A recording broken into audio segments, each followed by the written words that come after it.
Welcome YouTube to CINERAMA 60. I'm John and this is Mike and we are your hosts for the evening. The live stream you're watching is for film buffs, cinema nuts, and Lloyd gluts. So join us for our discussions and all things cinematic. Then there's my crappy intro. So Uh, I no, wrote it wasn't bad. something. Oh, it's pretty I'm good. a Pretty good. I'm a much better writer than I am off the cuff, but I never do it, Yeah. and so I need to write stuff, but I just don't do it. Yeah. So how's it I don't going? know. Pretty good, man. How's it going with you? Doing all right. Yeah. I'm gonna try to Yeah. run this format for a while. You're in the portrait mode, I believe, and I'm in widescreen. But I don't know what's up with your camera. Do you run it in selfie mode where you can watch yourself, or do you run No, it or do I, I usually run it widescreen to where I usually don't do selfie. you know what I'm So, saying? You run it with your screen facing you. yeah. Well, normally I don't use it that way when I Yeah. make episodes, but for this I do. Oh, okay. So you are running it like that. There's something in your Yeah. settings that's keeping it from changing over when you got it on its side. Yeah. I don't know what's going on, Yeah. I don't know. but now I actually film. I film my episodes in selfie mode. So Oh, because I okay. like being able to monitor my, I like being able to monitor where I'm positioned in the camera. Yeah. Yeah, but I just kind of set it up and kind of mark my where I'm going to be at and where I'm going to show yeah. a video and just kind of go with it like that. And it usually works out somewhat I decent. think a lot of people don't like to use it because it reverses everything. But actually, there's a Oh yeah. program called Open Camera, and when you run Open Camera in selfie mode, it actually corrects everything. So everything, like if you show a DVD, it's everything's right ways around. It's not mirrored. It's not a mirror Oh. image. Oh So okay. it makes it pretty nice. Yeah, Well, I'm that's pretty sorry cool. we've been talking technical talk because Mike came in right at the end here, so Yeah. we're kind of getting our tech talk out of the way right now. So Yeah. I apologize, but I guess we're here tonight to talk about. I guess we're going to talk about several things. I mean, really, we don't have to talk about exactly what we're supposed to, but we are going to talk about Ken Burns a little bit and talk about the new. Well, we'll probably just talk about Citizen Kane in general. That's what my point was. I put 4K on there just to kind of entice people in there, but we'll talk about what we know about Citizen Kane 4K because neither one of us has early copies of it or anything. Mm-mm. No. So we'll be waiting for it. But No. I'm sure you're like me. You've seen Citizen Kane enough and got it on every format that you own, like me. Yeah. So Yeah. and Yeah. know a lot about it and have a lot of respect for that movie. So and we'll talk Yeah. about it here in a little bit. Yeah. Yeah. I don't have any Blu-ray copies of it. I got Laserdisc and DVD. I got two of each though. Two Laserdisc versions and two DVD I versions. So Me it'll too. definitely be an upgrade for me. So Well, I have two laser disc and one DVD and one Blu-ray. I bought that when the Blu-ray says. Now, is your DVD? Is one of yours Criterion? Did they actually release a Criterion DVD? no, no. Last I time didn't they think did it so. was I think like 90. I want to say 93, 94 or something on Laserdisc. The Okay. the, the version I got is this. I don't know if you can see that Warner Brothers box set that came out a few, but this is the DVD version. I Oh, didn't have okay. a Blu-ray player yet when I got that, and then I Yeah, got my the first version of it on single DVD. Uh, so I'm definitely ready for an upgrade. yeah the Blu-ray is an identical copy to what you got Yeah, yeah, on DVD. It's the same. I'm pretty sure, except it comes with the yeah, Blu-ray. But yeah. I had this edition on DVD. Actually, the discs are missing. I don't know where the discs went to. I went to put them in and I can't find them in my folders. But this is it's rough too. It's a rough, Oh and I yeah, bought this new. that's the other one I have. Yeah, it's Yeah, kind of got like a paperish Yeah, sliding case, don't it? Yeah, on my end, it's kind of messed up a little bit where when you slide it in, it wants to push the other edge out of it. That's what's that's mine. that's what mine's doing right now. So it's kind of. Yeah. But what do you want to talk about first? You want to talk about Ken Burns or Citizen Kane, or we've been talking Well, Citizen Kane a little bit, but yeah, we can talk about that. Doesn't really matter. yeah, we talk about Citizen Kane first a little bit. Yeah, since we already You started. want to? Yeah, I guess we're I doing some think. physical media. I assume you have this version. Oh yeah, yeah, yeah. I got that one, and then that the first. I think it was number one. The gray. It's in the gray. Uh, it's either the first one or the second one that ever came out. I always get those mixed up. It's King Kong or Citizen Kane's the first one. It's King Yeah. Kong. Yes, yeah. Is it King King Kong's Kong? the first one. Okay. Yeah. Okay. Yeah. That's about all I So know. Laserdisc the ordering of yeah, Laserdisc. yeah. So I Um, got that one. So I think we pretty much have the same ones, except yeah, for and that. So. I have this one here, this Summit Oh, Shield. okay. Well, that's a pretty decent one. That's kind of where the same transfers came from, is the image, and I think Ted Turner owned all that back then anyway, so he was licensing everything out. Um, so yeah, Yeah. I remember that out back in the day. But yeah, what I've heard about the new one, it's going to have a documentary from the UK, from England or something, that has never been on any editions before, and I believe it's going to have a lot of the carryover stuff from the previous editions. From what I've heard, I haven't like researched it in depth or anything, but Well, what I've been disappointed about is I think the battle. That's actually what the video I was going to make. I don't know if I'll make it now or not, but it was going to be about the battle of over Citizen Kane, and I think that's an amazing documentary. And it's oh it's not yeah, included with the 4K, and I wish it would have got a Blu-ray transfer yeah, because with the Blu-ray it just came with the Blu-ray set just come with an additional version of it on DVD, which came with the original DVD set.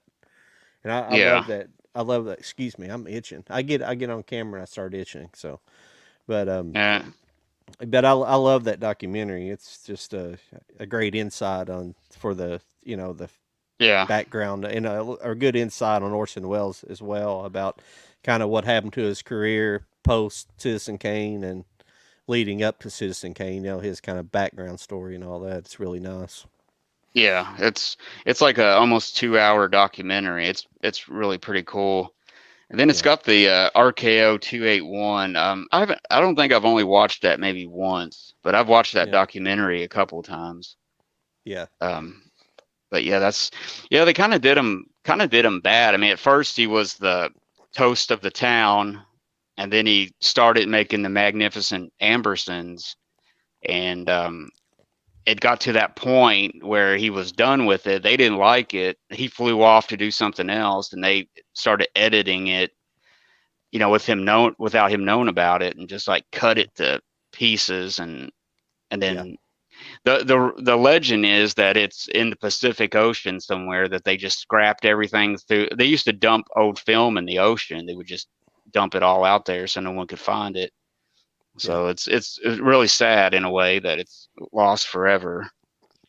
But it's the movie that exists, The Magnificent Ambersons, is still credited for being directed by him. Was it just all the extra footage? Is that what they dumped? But Yeah, it was probably a little over 2 hours, I think, yeah, originally, and then they yeah, got let's see, the length that's only at 88 minutes now, so they cut way over 30 minutes, probably maybe 40 minutes of it, and yeah, it's weird. The editor that they got was Robert Wise, who he went on to be a celebrated director and yeah. stuff. So, but he was just doing his job. He was just a staff editor at the time, and but Well, they talk about in the documentary basically what happened to Orson. Well, what kind of happened to Orson Welles is like you're saying, he was kind of the toast of the town. He was kind of a Renaissance man, at least a Renaissance man is in terms of the theater and I guess media. He of course all Mm, the War of the Worlds and the radio, the Mercury Theater, which was his theater company, and yeah, like really doing the Mercury Theater did like really obscure performance versions of Shakespeare plays. They did like very I don't know how you describe it, bohemian at the time, or sorta, yeah. you'd almost call it like kind of independent filmmaking version of On theatrical this, plays of the day. yeah, Yeah, yeah, but yeah. just He like did. Yeah, he did a.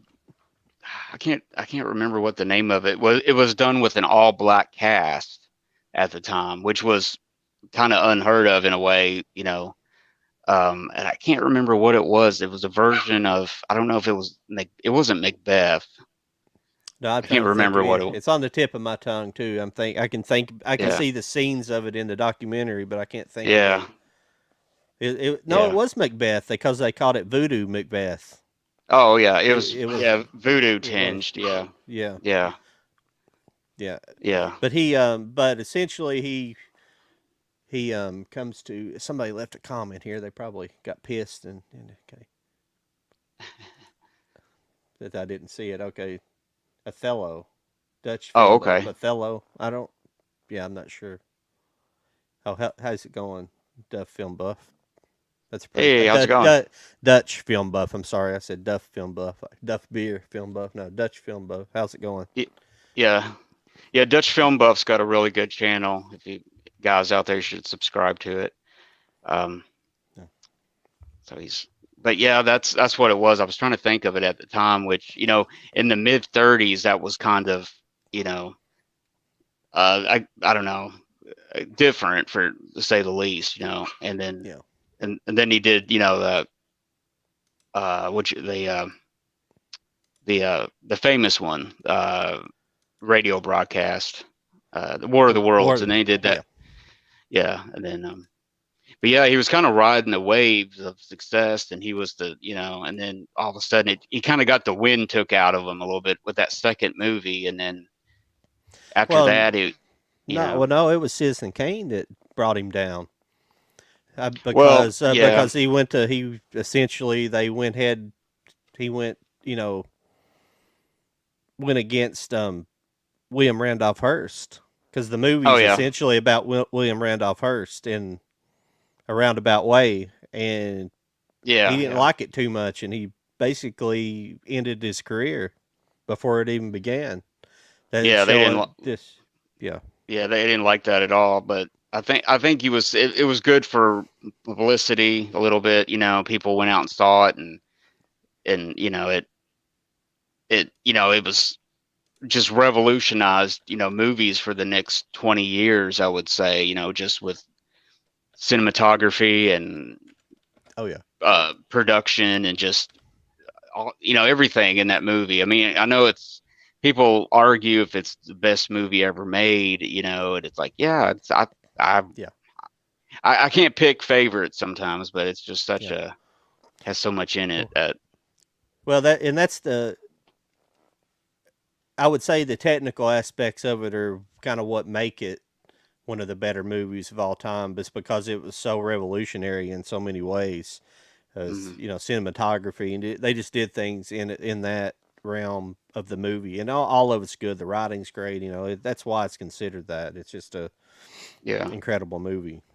yeah, and the cast um, but yeah, it was pretty good. And then, what I really like about it is the cinematography. Greg Tolan, uh, and Bernard Herrmann's score. I mean, he would go on to be, really famous with, Alfred Hitchcock and stuff like that. So yeah, I mean, it has so much to it. And then the second movie was really good too. It just seemed like, I mean, it's really good at its short length. But so I would often think what it would have been like, if it hadn't been edited so severely. But yeah, it's just I don't know, man. It's a crazy story. The only thing I can kind of think of is him, and then like when Quentin Tarantino came out, where he was this young guy, kind of a boy genius, so to speak. Kind of had so much knowledge and self-made man kind of person. Self, you know, and came out real big, and Well, that's how the Battle Over Citizen Kane documentary they kind of parallel his life with William Randolph Hearst. They kind of had similar oh yeah, yeah, upbringings and sort of, except Kane wasn't basically the son of a millionaire or billionaire. Like William Randolph Hearst's father was like a billionaire in the age of when there was very few millionaires. He was like a silver yeah, mine. I think he owned silver mines, and hmm he would. It said in the movie that his dad would, whenever he went to get ice cream, he would give him like a $20 gold piece, and this is the 1800s, so yeah, yeah. that's like handing you like a what, $500 or something in today's money, or more, Oh yeah, more. yeah, A yeah, $20 definitely. gold piece is probably worth over $1,000 now. Yeah, yeah, So yeah. it's kind of crazy, but Yeah. but if anybody out there don't know who William Randolph Hearst was, he essentially was a newspaper tycoon. He owned newspapers. I don't even know if I'm not sure if there's still Hearst papers anywhere that still exist. I don't think so, but I he don't, I owned. don't. After he died, they kind of faded away. He didn't really have a legacy. I don't know if he had any kids or not to speak of, but I, I no, I can't think he did remember. because he does because didn't Patty Hearst like one of his heirs or like a Yeah, niece or something? But he has I, heirs, but yeah, I think she's more of a niece, I believe. Yeah, yeah, and well, he dated, or his mistress for the longest time was an actress named Marion Davies. yeah, And I mean, they didn't have any kids or anything, but there was always yeah. that, That's like that woman in the movie kind of portrayed as like she has no talent, but in real life she actually had talent. Obviously she was an actress, comedian, and singer and stuff, but they had to change it yeah. around a little bit. But Well, I believe they say that Hearst. I think being with Hearst kind of held her career down. They said she had talent, but he kind of held her back from being, yeah, he kept her from her full potential, so to speak, I guess. yeah, But but control, had but control over. but the funny thing is, what's funny, and this is probably something that really got to Hearst, but in the that's like kind of the linchpin of the Citizen Kane, or I guess the MacGuffin, you would say. At the very beginning of the movie is they mention Rosebud at the very hmm beginning. Rosebud's the sled at the beginning of Citizen Kane. Well, supposedly, according to in the documentary, that Rosebud was the slang term for Marion Davies' hoo ha, oh and really? Hearst is slang term for her. Yeah, Yeah. her. Yeah, So I he think I'm gonna rewatch that documentary since it's not on the new one. I think I'm gonna watch it and yeah, get. it's great. That's why I'm so it's kind of depressing. It's not. I'm sure it's just the rights issue why it's not with the Criterion. I'm sure that's Mhm. why they weren't able to put it with it. But it should have Yeah, came along with it, even with the new documentaries, and hopefully the new documentaries are really good as well. So yeah, because I think that one came out in 2011. 2011's when the last, so 10 years ago. So yeah, they must have lost rights issue because I think it was originally made for public television. I think it was like a the American Experience, which is similar to uh, one of the PBS shows, like documentaries and stuff. So maybe they lost, rights to it or something. but Hearst, I mean, excuse me, but Wells went on to I don't know, he went on to. I mean, one of my favorite movies is of his is probably Touch of Evil. Touch of Oh Evil yeah, is it's a it's up there in probably my probably top 10 movies for sure, yeah, and it's just a great movie. But a lot of his movies he only got after Citizen Kane. He got because he knew people. He knew excuse me, what's his name and oh, Touch of Evil. Charlton Heston Charlton or Heston. Yeah, Charlton Heston. Charlton yeah, Heston basically got him the directing role. I think actually, Touch of Evil was originally. I think it was originally slated for somebody else to direct it, but but I think Wells came in and actually did some of the writing. I believe. I think he may have came in and rewrote it, or I might be yeah, wrong about all this, but it seemed like he's credited as writing it as well.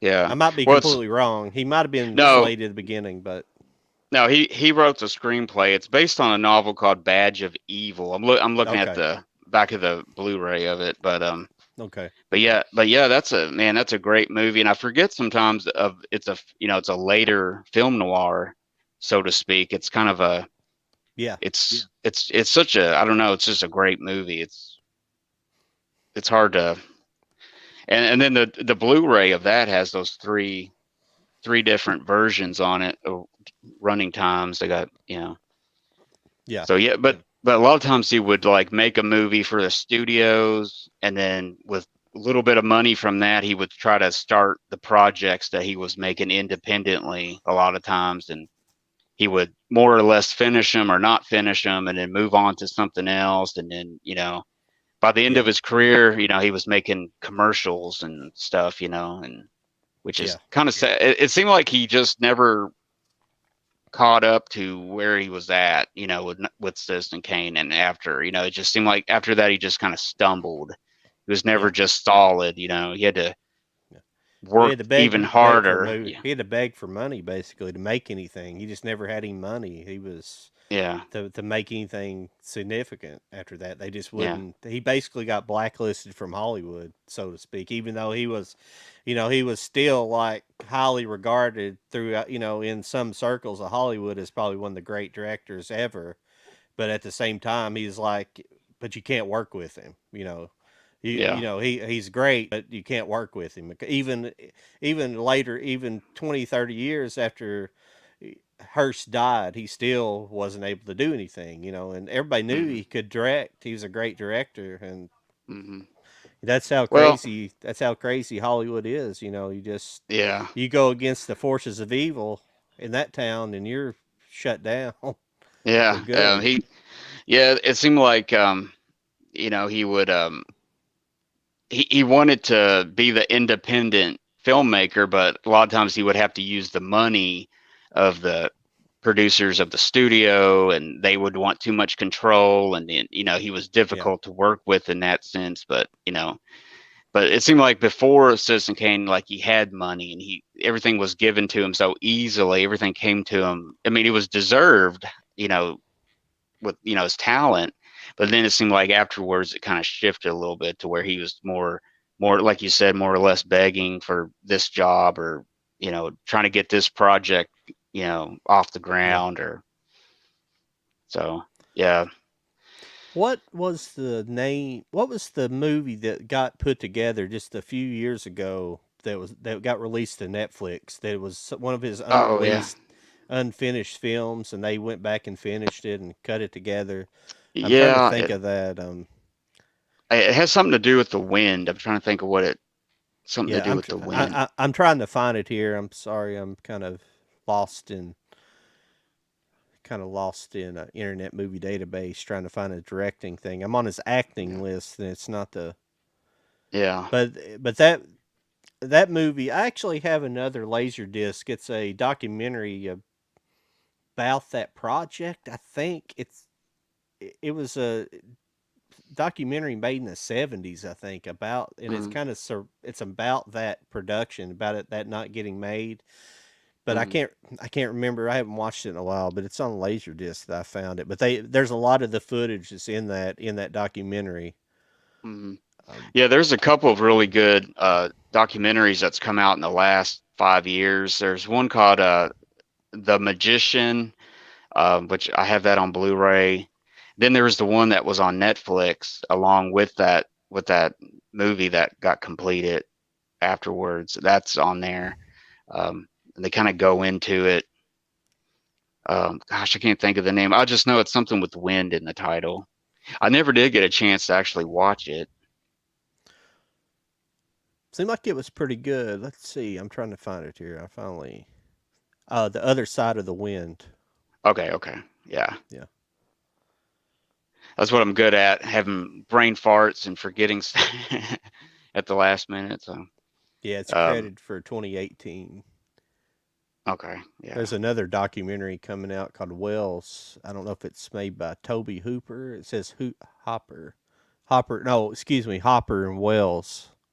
Hopper Mm, Wells. An intimate and revolutionary 1970 conversation between two film giants, Dennis Hopper, then riding high on the massive success of Easy Rider, and Orson Welles, even ever the iconist and off-screen interviewer of probing authority. that's Seems pretty like be cool. interesting. Yeah. Yeah, it seemed like around that time there was. I'm not sure. Did Peter Bogdanovich do an interview with him? Because he was around that time. He was doing interviews with like John Ford and Howard Hawks and people like that. And it seemed like he sat down with him and did something. I don't know if it's out on video. If you can, the other ones are out on supplements, extras on movies. You can watch Yeah. those, but I can't remember if that's because he kind of got Yeah. big again in the 70s. You know, he started, guest starring on stuff, and he was narrating a lot of things, and Yeah. people kind of knew him for his voice and stuff like that. You know, that's kind of how I first discovered him. You know, like actually, I think the wine commercials he used to do when I was a kid, I remember those. So, The last, I believe, the last actual role was the Transformers movie, the mm, Unicron. He was the voice of Unicron. I think yeah, that's his last role. I'm seeing here it says yeah, 86 Sheriff. No, well, it says Hot Money, Sheriff Paisley, 1986. That must have been. yeah, And then it yeah. says Someone to Love in 1987. No, he had a couple other little small, looks like television Oh, roles. oh, okay, Because yeah. he died in 88. No, 80. No, he's 85. He died in 85. Excuse me. So these other things are just previously. I guess they're things that he had already filmed and Yeah, he must have been that working came on a out lot of later. stuff. Yeah, at that. Yeah. But yeah, so yeah, I mean, I'm looking forward to that and see what it's. I mean, just last week I got a 4K player finally. I've had a 4K TV for a while. I just never did get a 4K player, and I think they're starting to come down in price now. So I went ahead and got one, and um, Did you get a pretty I've good deal on one or? yeah, actually, I got on Amazon, and it was was it under 200? I want to say. Um, it's a highly rated one. It's a Sony X700, which is it's not like one of the best, but it's highly rated for what it is, and it's got like I think Atmos. What's it got on here? Let me look at this. Uh, oh, Dolby Vision. Okay. So you can get a more expensive model that's got like different, I think Atmos maybe also with that, and it's got DTS and everything. So, but I've seen a lot of people have made videos about it. Jeff at Films at Home, he did a whole episode about it and said it was really good. I saw that after I bought it, so I was like, oh well, you know, I've just kind of stuck with the LGs. I don't have a super expensive one. I have a really nice TV. I just don't. But my TV's a LG, so I stick with it because they've got kind of interfunctional mm, controls that kind of work together. Like you mm, can, when you put a disc in, it turns the TV on and it automatically switches to that. Which yeah, a lot of HD TVs do that, no matter what yeah, brand of DVD player you have. yeah. But Yeah, that's a Sony, and I got a Sony TV, so I didn't do that on purpose. It just kind of came together that Yeah, way. So, yeah, yeah. And I think the uh, one I got was like $150. It's not like the nice, super nice 4K players, but that's what I'm stick with. But what yeah. I've got to get a I've got to get a multi-region player. I've never owned one, and I've got a few things now that are Oh, yeah. multi-region I can't watch. Yeah. So I got to get a Blu-ray. Yeah. I love my all region player, man. It just unlocks the door to everything, and it's like, there's no limits anymore. It's like, oh man, I can get that movie now. Yeah, So, well, you'll go poor, that's for sure. yeah. Well, I've already went poor at everything. Yeah, I but finally got watching some movies again here lately. I've got massive catch up on movies. I buy too much and can't watch everything I buy, which I never intended doing when I was collecting. I never intended doing all that stuff. yeah, But as far as chat goes here, we still got Dutch, the film buff, in here. He said he's agree. Citizen Kane and Touch of Evil are my favorites, and I want to add The Trial. I guess that's Anthony Perkins. yeah. The Assume. trial, that's a good Yeah. one. Yeah, Hmm. I can't remember if I've seen that or not. I feel like I have, and I yeah. I watched too think much. I can't remember what I've seen. I think that's from like 1963. It's kind of a like a Kafka. It's like a Kafka-esque kind of movie.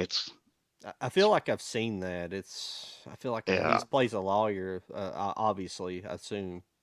yeah. I I feel think I've like only seen that once, but I apologize. I can't remember everything. I've got bad memory. yeah, I do too. But he also said it was the other side of the wind when I was trying to Oh think yeah, about it. Yeah. oh yeah, yeah, yeah. Oh, but Um, you asked me earlier if I could bring up the Citizen Kane page so we can kind of read off the 4K mm, special features, and I'll bring that up for us so we can check it out here. yeah, just see if there's what Yeah, what's all different. yeah. But let's see here.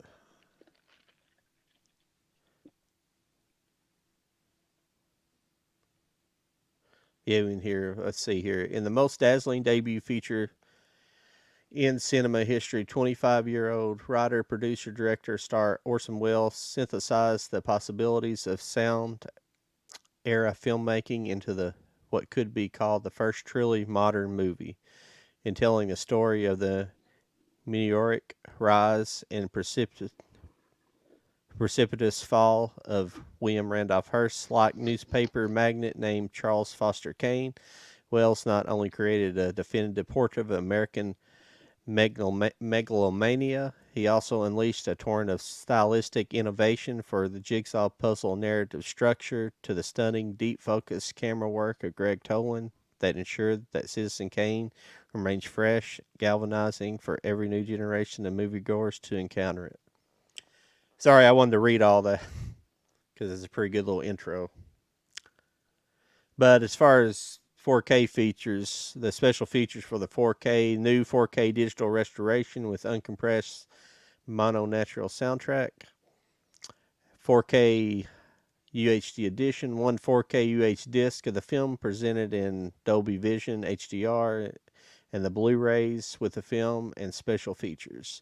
Three audio commentaries from 2021 Orson Welles scholars James Nairmore and Jonathan Rosenbaum from 2002, featuring filmmaker Peter Bogdanovich, and from 2002, featuring film critic Roger Ebert. The Complete Citizen Kane, 1991, a rarely seen feature-length BBC documentary. That's the one you were talking about. New Mm, interviews with critic Ferran Smith Neem and film scholar, I'm not sure if how you pronounce it, and Raquel J. Gates. New video essay by Orson Welles scholar Robert Carringer. New program on the film special effects with film scholar and effect expert Craig Barron and Ben Burt.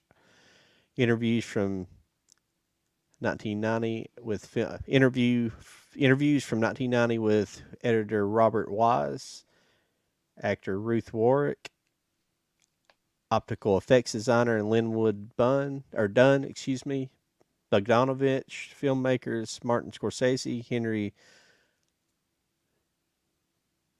Jaglom, Martin Ritt, and Frank Marshall, and cinematographers Alan DeVoe, I guess, Gary Graver, and Vilmos Zsigmond.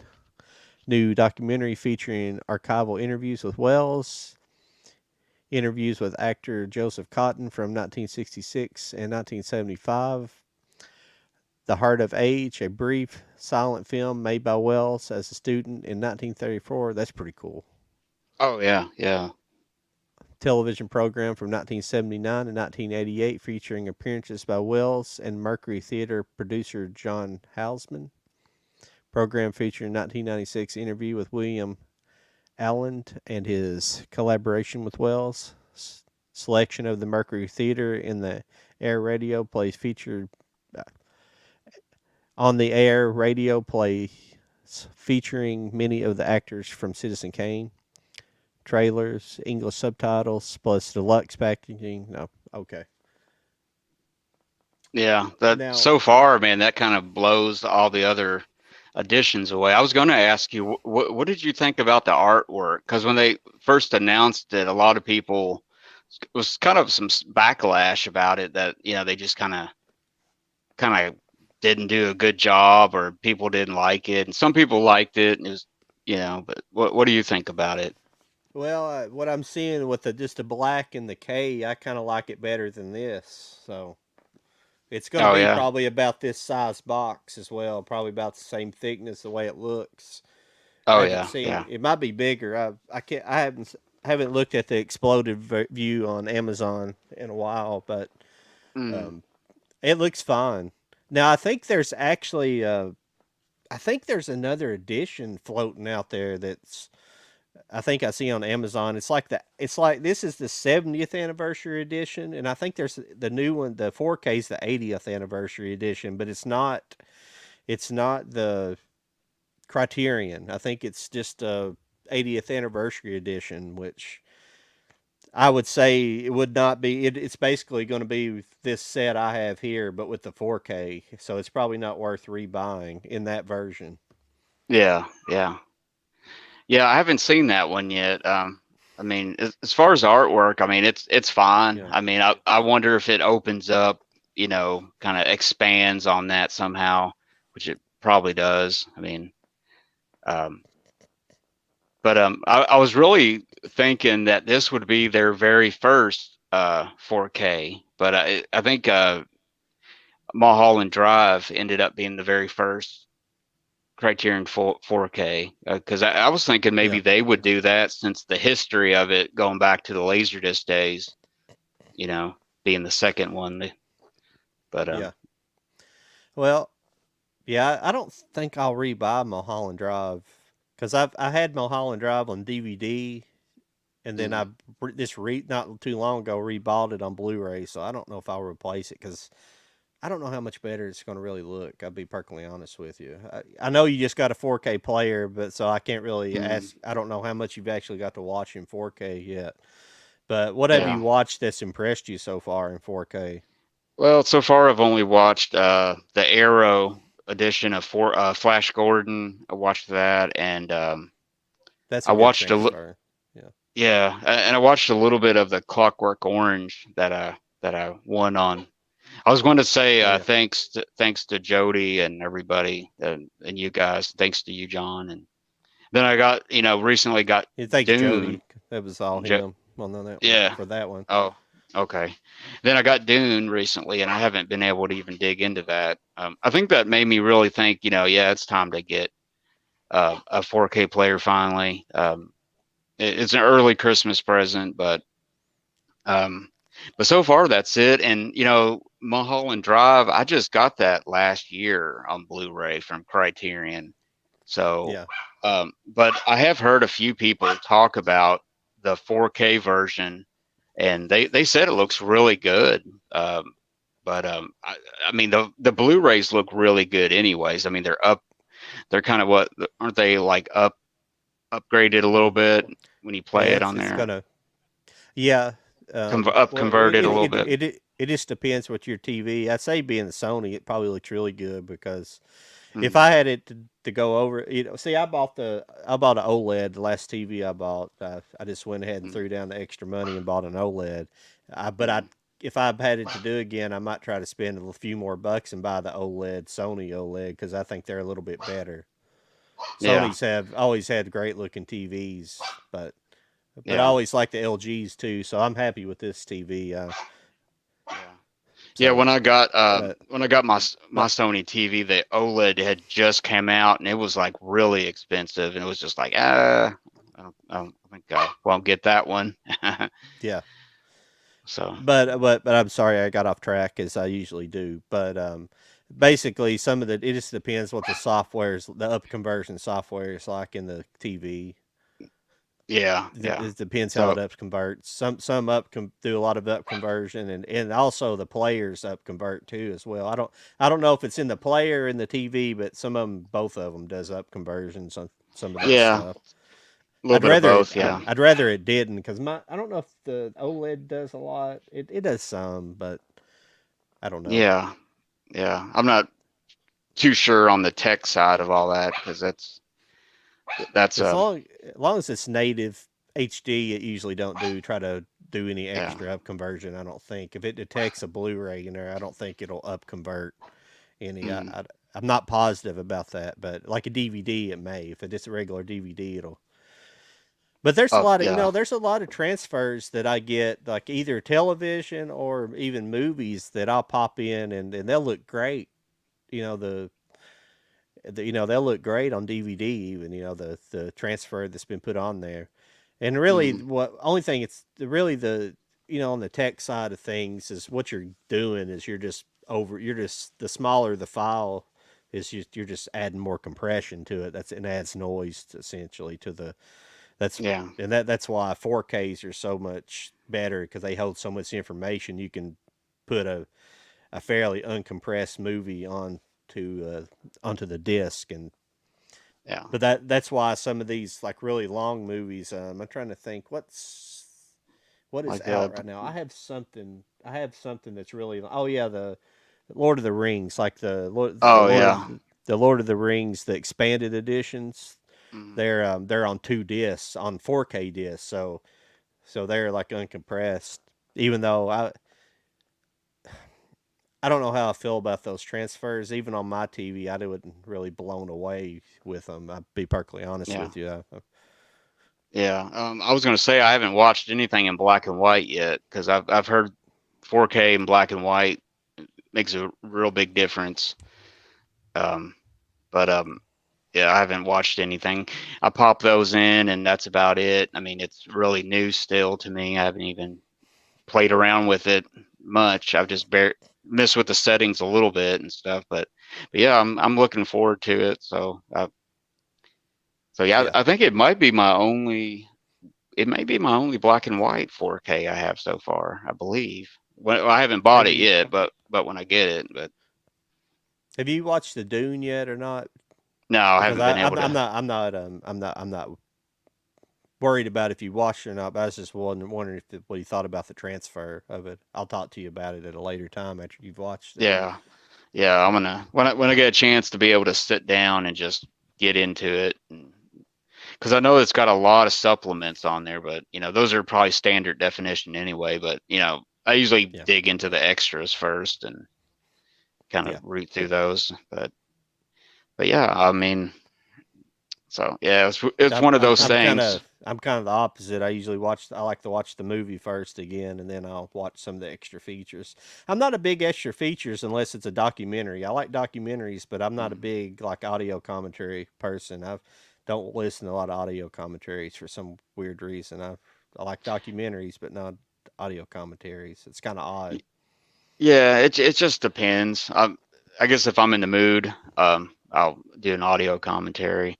I mean, the Yeah. other day, one release, I think, did you get? I can't remember if you got uh, the uh, the new what you call it, Humphrey Bogart movie, High Sierra. Did you pick that up? Yes. Yes. Okay, I think that might be one of the best releases of the year. I mean, it's just got so much cool stuff in it, documentaries, and then plus Yeah. it's got, Colorado territory on there too, which I really like that movie to begin with. So that's kind of cool that, and I mean, the first disc is just got a bunch of stuff on it, and the second disc got a bunch of stuff on there. So Yeah. I, I think it's one of the best discs probably so far this year. Dutch said that he is a retro guy. He said he still watches stuff on VHS, on his VCR. Excuse me. Oh yeah, actually, Yeah, I can. well, I was going to say, speaking of VHS, I found this week at a secondhand store. This is still wrapped. It's a Randolph Scott movie on VHS, Comanche Station, Oh yeah, yeah. VHS. Well, Yeah, it's still in the wrapper. that's a Bedecker one. Yeah, that's one of the big Bedecker ones. No, I thought it was cool. I was just like, yeah, I'll get that. I love those movies. that's crazy. You found that. Yeah, Yeah, that's a great set. That's another good set that came out. yeah, I got that too, and it's like it seemed like I pre-ordered it in April. It was around when my birthday was, and I pre-ordered it. And was like, oh man, and it got set back like two times, I believe, and then they Yeah, finally put it out, and so it's like I mean, I had that indicator set and stuff like that, yeah, but some of those other movies on there is the first time on Blu-ray. I think in the yeah, U.S. some of them, yeah, but the other ones, But it's got yeah, like a new feature too. I haven't seen it. I haven't watched it yet though. The new feature. There's some new yeah. features on there. I've only got to watch one of the movies on there so far. I've got sidetracked with a bunch of other stuff, but also got that other set I was showing you, the Ray Harryhausen set. I also picked Oh that yeah, up, and yeah. I watched like all that stuff, which I'd seen most of it, but I, Mhm. I was happy with the transfers on there. I'm not sure if the indicator transfers are different or better, because the indicator does a good job on all their stuff. But I was happy Yeah. with that set because it has seven the movies all together, not split up. It's seven together. I know he has more movies, but that was a bulk of his stuff. His greatest work. So I Mhm. wanted them all together. I like kind of having them all in one package. Yeah. I got a bunch kind of spread out amongst Laserdisc and DVDs. So I've got Yeah, like a lot of the sci-fis, and then I got this DVD set that comes with a figure. It's got a little plastic figure that comes in. It's kind of a big box. It's yeah, got mostly the sci-fi stuff in there though. that's pretty But cool. yeah, yeah. But I like how that Blu-ray package is all in just one little nice little Yeah, package. Got it all yeah, together. But so yeah. that might be something I'll get later on. Yeah, it was. I think I paid for some reason. I just went ahead and bought it. I think it was $60 for it, and I was like, screw it. I've been wanting it for a long time.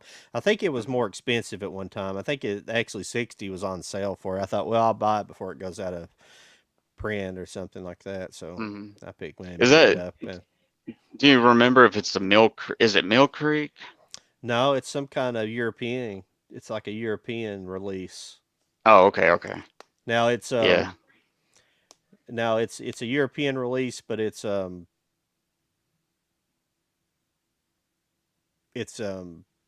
region free though, because the disc Oh, yeah. they're Yeah. not region locked. So obviously, because I don't have a region free player at the moment, but Yeah. I was going to say that Randolph Scott set's similar to the Hammer set that came out last year, 2020 yeah, films. I got that a couple months ago. yeah, Um, started yeah, watching that, which was really good. I have that as well. That's a good one. That's a good one. Yeah. I like having that. That's one of my favorite things. That's the only time I don't mind to buy.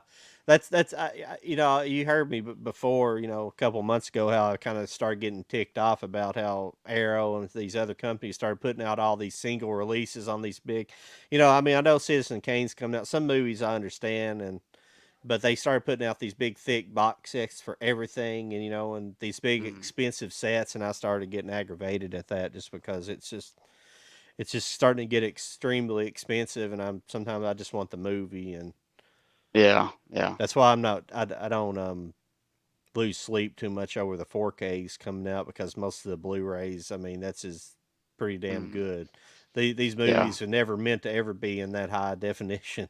I mean, Anyways, yeah. yeah, I mean I they're mean, I capable of it because of the 35 millimeter film is capable of higher definition mm, transfers, but you know what I'm getting yeah. at.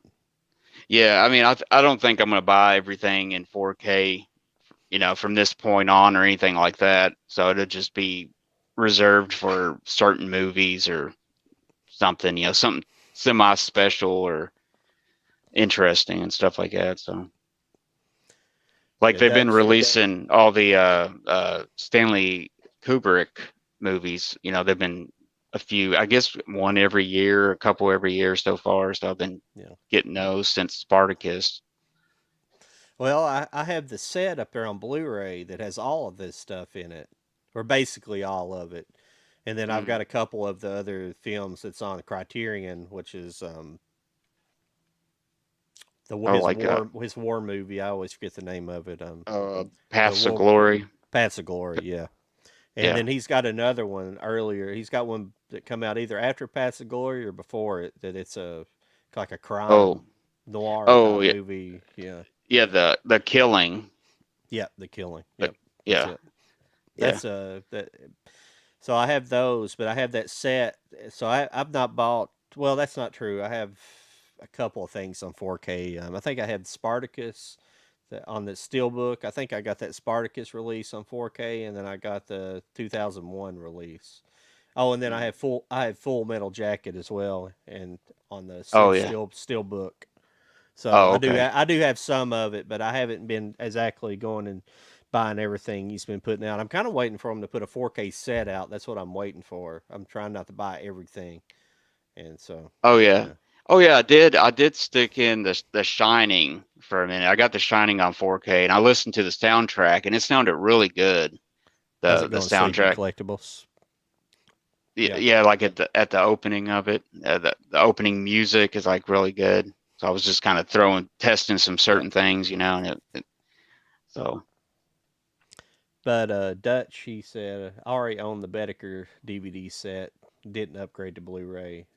I can't upgrade everything. I understand it's expensive. I can't really either. I'm kind of on a fixed income anymore. I don't work yeah, for the past year, so I'm getting the same way. I kind of had to be more picky and choosy about things yeah, I'm buying. So yeah.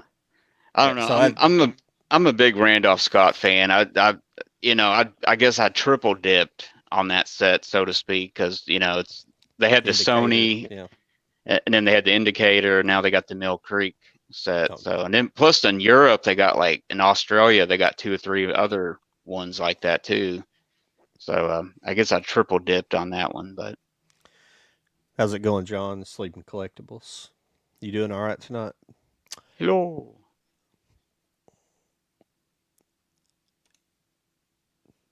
Dutch film buff, welcome. Dutch said, I agree, too expensive. I want to collect as many good movies as I can. I don't want to buy a few expensive sets. Yeah, I kind of agree with that. I don't know if you're Yeah, agreeing with me or Mike earlier, but it's kind of got out of hand here because there's so many. I think there's been so many channels like ours and other people's that started doing these collecting, it started putting the collecting content up and things like that, and it's just I mean, there's a market for it, and I'm glad they're doing it. No, don't get me wrong, I'm glad they're still releasing physical media. They need to keep mm, physical media, but I guess there'll come a time whenever like some of these boutique companies are going to have to either scale back to be able to keep putting stuff out, because I'm afraid inflation's going to get driven through the roof here soon, and because of all yeah, everything going on, and we're just not going to be able to afford it anymore. The dollar's not going to be. It's just not going to be as powerful as it used to be, and I don't know. I'm just, but that's yeah. I It's don't want it's to get possible. I don't want to get into that, but it's just these Yeah, things are getting more and more expensive, and it's just hard to keep up, with all of it. I mean, because most of the people are like us out there. They're either working they have families and they're working. They just can't afford to buy everything that comes Yeah. out. And there for a while when I first started my channel, and I've told Mike about this. You kind of, I personally got into that kind of wanting to keep up with the Joneses for a bit. Where you kind of want to try to buy lots of stuff so you can.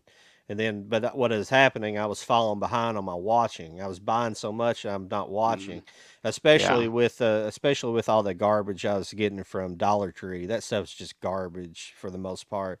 And I've got two shelves in one of the other rooms in here just full of that stuff that I haven't even watched. Now there's some stuff on there I do want to watch, but it's just, Mm. for the most part, I just don't. I'd rather just try to concentrate on collecting old films, and that's what I was doing in the first place. And I got sidetracked. As far Well, as yeah, you're probably thinking about content, like if I go here, it makes a good video, makes, yeah, plus, a lot of people are doing yeah, that, but see, I went in a couple of them. I was going, I made a few videos, Dollar General store and stuff, but it just started running dry. They were just had the same stuff, and nothing was getting new or any new waves in or anything. So I just yeah, kind of go in there and peek a little bit. But I mean, honestly, if I find a movie, like I'm looking for a movie in particular, if I have to buy the older DVD edition, I'll do it because I want to just see the movie, and I'll show my DVD up off that might be 20 years old, but you know, but it's more about the movie and stuff like that, and if I get something that's new, it's like with the 4K player. I'm not going to buy everything 4K, but it's good that physical media is hanging in there. But it's just you got to watch what you buy and stuff like it. Because I got a bunch of stuff I'm trying to catch up on. I really want to watch a lot of stuff first if it's new to me before I make a video, and it yeah, was kind of getting out of hand there for a minute. I was finding new stuff and wasn't able to watch it. And then, I'm still getting around to stuff from a year ago, yeah, that can happen real quick. yeah. So Well, especially when you're trying to, you want to. A lot of times you want to go ahead and buy stuff because you're afraid it's going to go out of print and things yeah, like that. 'Cause there are some things out there that do go out of print very quickly. They only have limited amounts of them. That's what was kind of ticking me off about the companies. That was probably what was going on with me more than anything. Is like a lot of these companies were, um, they were running limited runs of certain movies, and they were only making 1,200 copies or 2,000 copies, and you had to, and more than likely they were just doing it so they could sell them real quick. Some of these, sometimes they go ahead and press them again, but it just kind of yeah. gets aggravating when they're doing that. It's like, man, I really want that movie. I really want it, Especially, but so well, yeah, especially if it's something that, they know is going to sell, that's, either popular or somewhat popular or actually a cult favorite or something. And if they only do a limited run, it's like that, it kind of sucks for the consumer because, it's like, I didn't get on it fast enough. Now it's sold out. Now it's on eBay or something for three times what it originally cost. And it's like, so it's I don't know. Some things doesn't make sense. It's like I can see some very obscure movie, being released in a limited run, but I don't yeah, know. It's it's weird. But I do think about that though. Like something's announced, it's like, yeah, I better jump on that now because if I don't, I because I was lucky when I yeah, got the Randolph Scott indicator set. I mean, it had already gone out of print, and I happened to find a good deal on it, and I got it. Luckily, now it's up to yeah. like $250 on eBay, Wow. and it's Yeah, crazy now. yeah. Because I also have it. I have that as well, and I got it at just probably the normal price, I believe. I think Mm. it was $60 or something, whatever their usually import going rate is on Amazon. I Yeah, it's think something I like that. yeah. Yeah, I may have paid $80. I don't know. I'm just a big fan of Randolph Scott. I really like him. I'm into a lot of Yeah, westerns and stuff, and yeah, unfortunately, he didn't make a buttload of movies. He made so many movies, and and he's still kind of a somewhat of a cult star in a uh, way. uh, I don't know all of his movies, but were pretty much all of his movies kind of like because Bedecker, all of his movies, I call them like the old man westerns. They're kind of like the old man coming to the rescue westerns. Is most of his westerns like that? Did he not make? Did he make stuff when he was younger? Because I haven't seen everything he's done. So Well, his movies like from the 30s are a big difference. Of course, they're really different because he was a lot younger, and then you got some of the early 40s stuff, and then from the late 40s until the end of his career, he kind of played that character, kind of the yeah, comes into town and he's kind of like he's just kind of a mysterious person, he doesn't yeah, have any ties to anything and ends up helping people, and I don't know. yeah. It's similar to that. Yeah. Yeah, a lot of Well, he's in Ride the High Country, the Peckinpah movie, which is kind of it's like that as well. So yeah, it's two old men basically coming in and kind of saving the day, kind of thing, with their old yeah, wisdom, their old cowboy yeah. wisdom or something like that. Yeah. So He was actually, I think, in that movie playing against type a little bit. I think he was more the guy with bad intentions, and Joel yeah, McCrae had the good intentions. Like it was kind of switched a little bit or something, and he usually played the good guy. yeah. Would save the day and stuff. But a lot of times he didn't play sheriffs and stuff. I mean, there's been a few movies where he played the sheriff or a marshal or something, but he wasn't Mm, always the sheriff. He was, you know.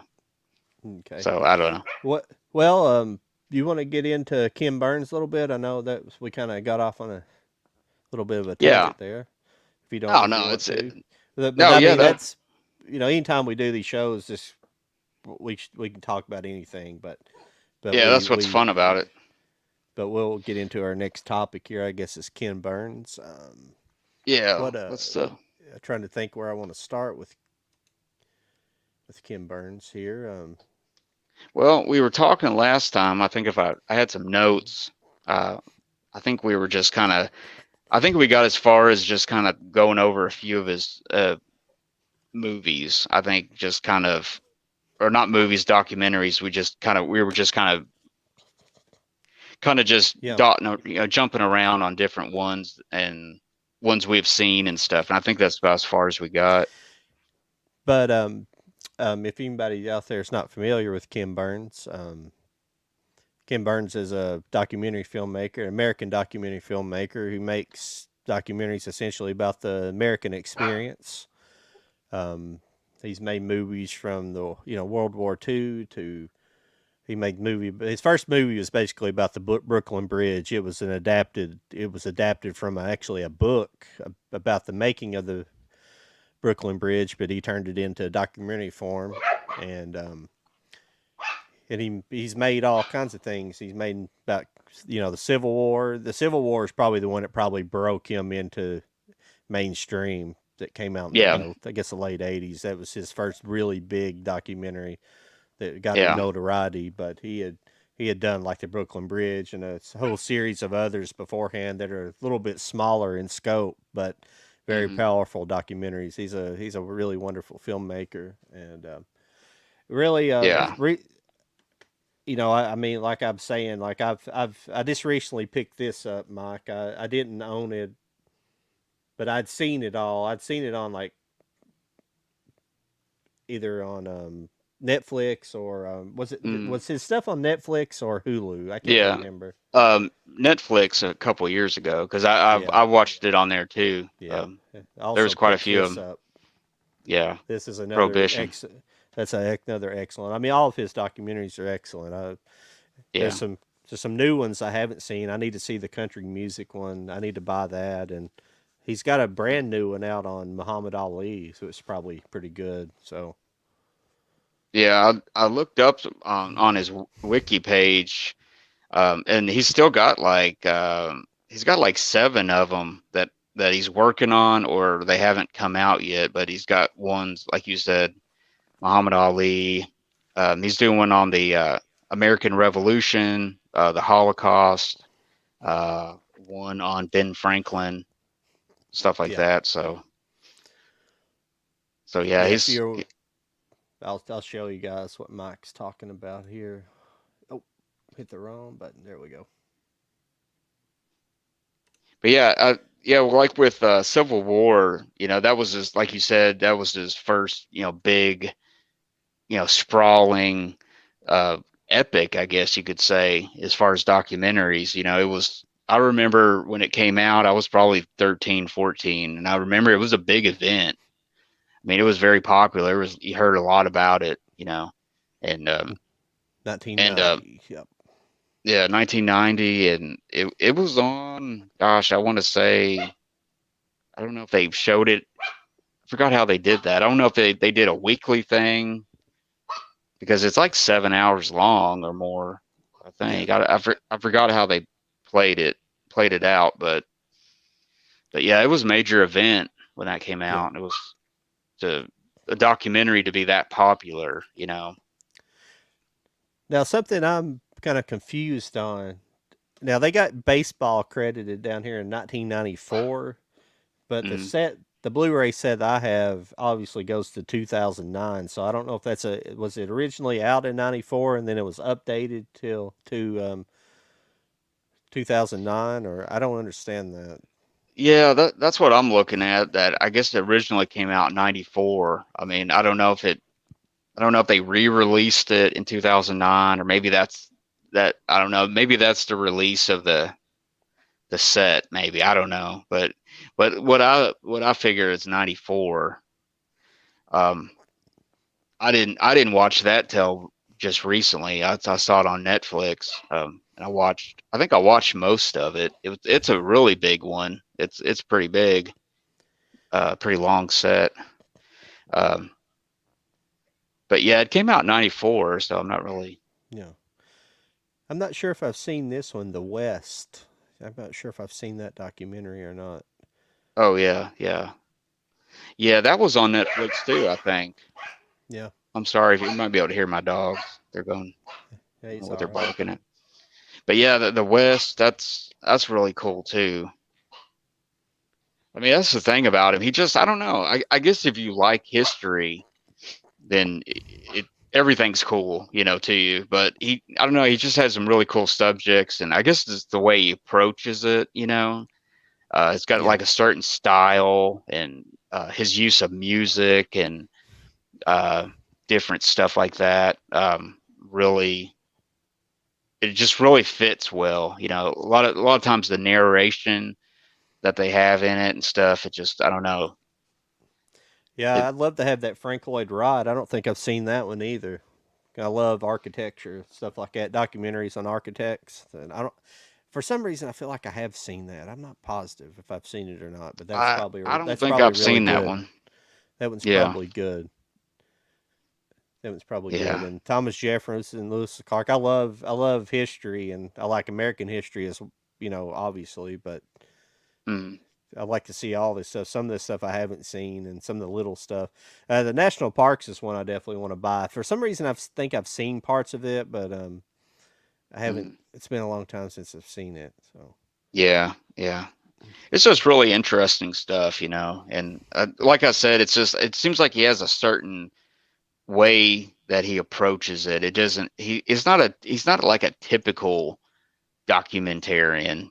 He yeah, kind of, I don't know, he kind of goes with it, really keeps an American edge on it, keeps it very, I don't know, it's hard to explain. It's just he has a really big style. It's like when you see his movie or his documentaries, he has you can tell it's his documentary, unless someone's yeah, copied yeah, it, but he's had that his certain style to it, I guess, and subject matter is always cool.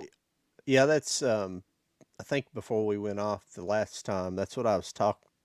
I was saying something about it though. Let me see how they. I'm trying to see how they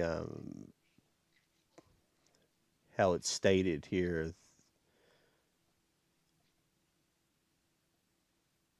I apologize. I was looking at this earlier, but it they there was a sentence here how they a sentence in here how he does it. Okay, here it is. Um, a filmmaking which he adopted the technique of cutting rapidly from one still picture from another in a fluid linear fashion, and then pepped up the visuals for with first-hand narration gleaned from contemporary writings and recited by top stage and screen actors.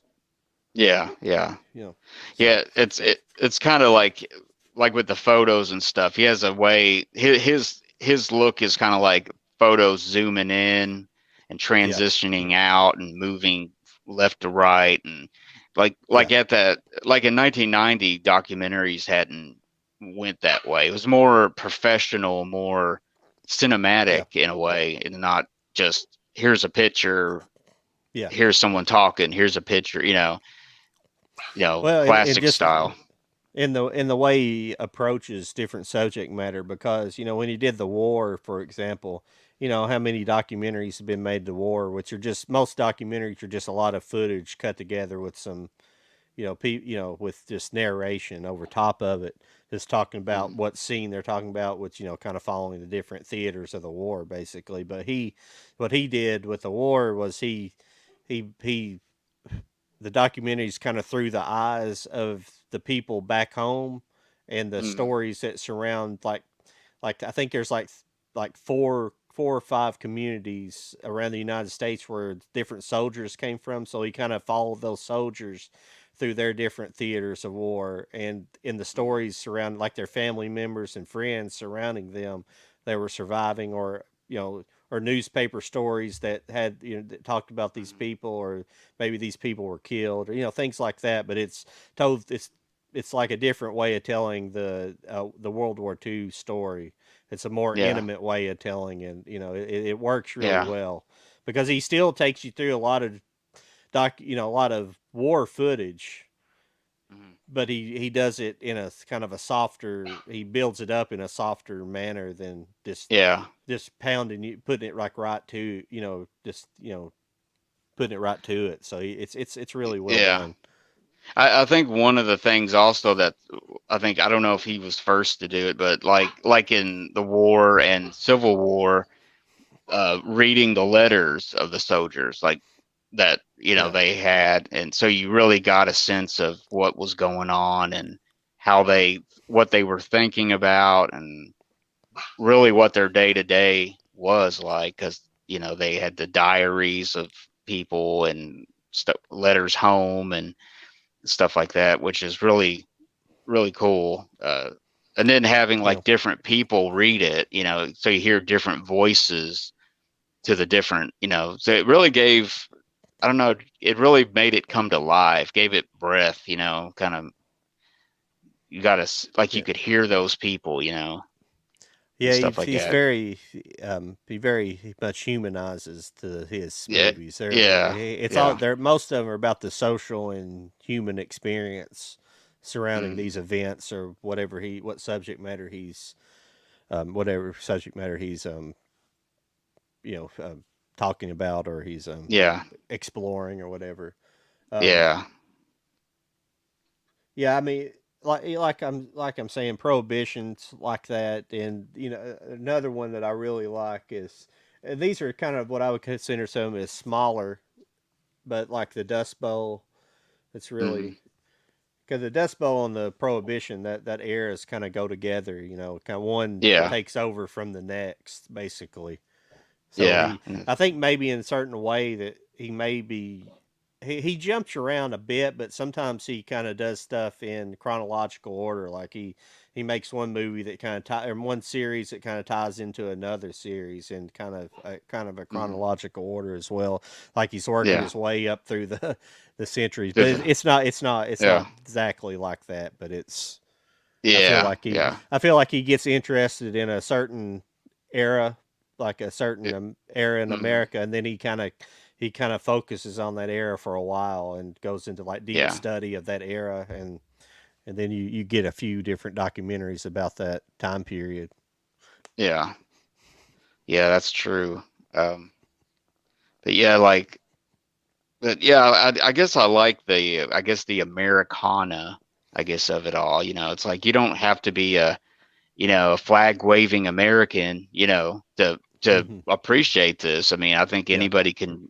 The way he just makes it, he lets the story kind of draw you in, and it entertains you as well as inform you about the subject and stuff. So I think it's really one. I don't yeah. know. He's just one of the. I guess I really like Hollywood history a lot. History of film and stuff, and Yeah. but I love history in general. So he's Yeah. really one of a kind. And I mean, his brother, I think it's his brother. He worked on New York City. I have that one, and I think Yeah. they paired up and they worked on that one. But I don't think he had, I don't think they've worked together very much. They did a couple He things. he works a lot with that Lynn Novick. He's Hmm. always kind of a co-director with a lot on a lot of his productions. So Hmm. we should probably talk about him too, but I don't know a lot about Lynn Novick as other than he's just a kind of a co-director with him. You know, a Yeah, I'm presenting him like he's a male. I don't know if he's even a man. I might be misspeaking. I assume he yeah. is, but Well, I mean, I'm just now thinking about it. It's like just to put together one of these documentaries, how many people are involved in the research and just it has to be an overwhelming amount of research, and getting it all together, no, especially when they're getting photos and stuff together and stuff like that. no, I misspoke. It's a woman. It Oh, is a okay. woman. Yeah, I'll look it up. After I started saying her name, I thought, I bet that's a woman. After I'm saying it's a man, I'm sorry Like, because I just never oh, thought about it. Yeah. yeah. I thought he was. I'm trying to remember the week. I don't have my computer open. I think he was. I think he was married to somebody. I don't know if they worked together. I don't know if he's been married a couple times, but he had a wife that was he yeah, worked together with, like, I, I don't know. I'm trying to think.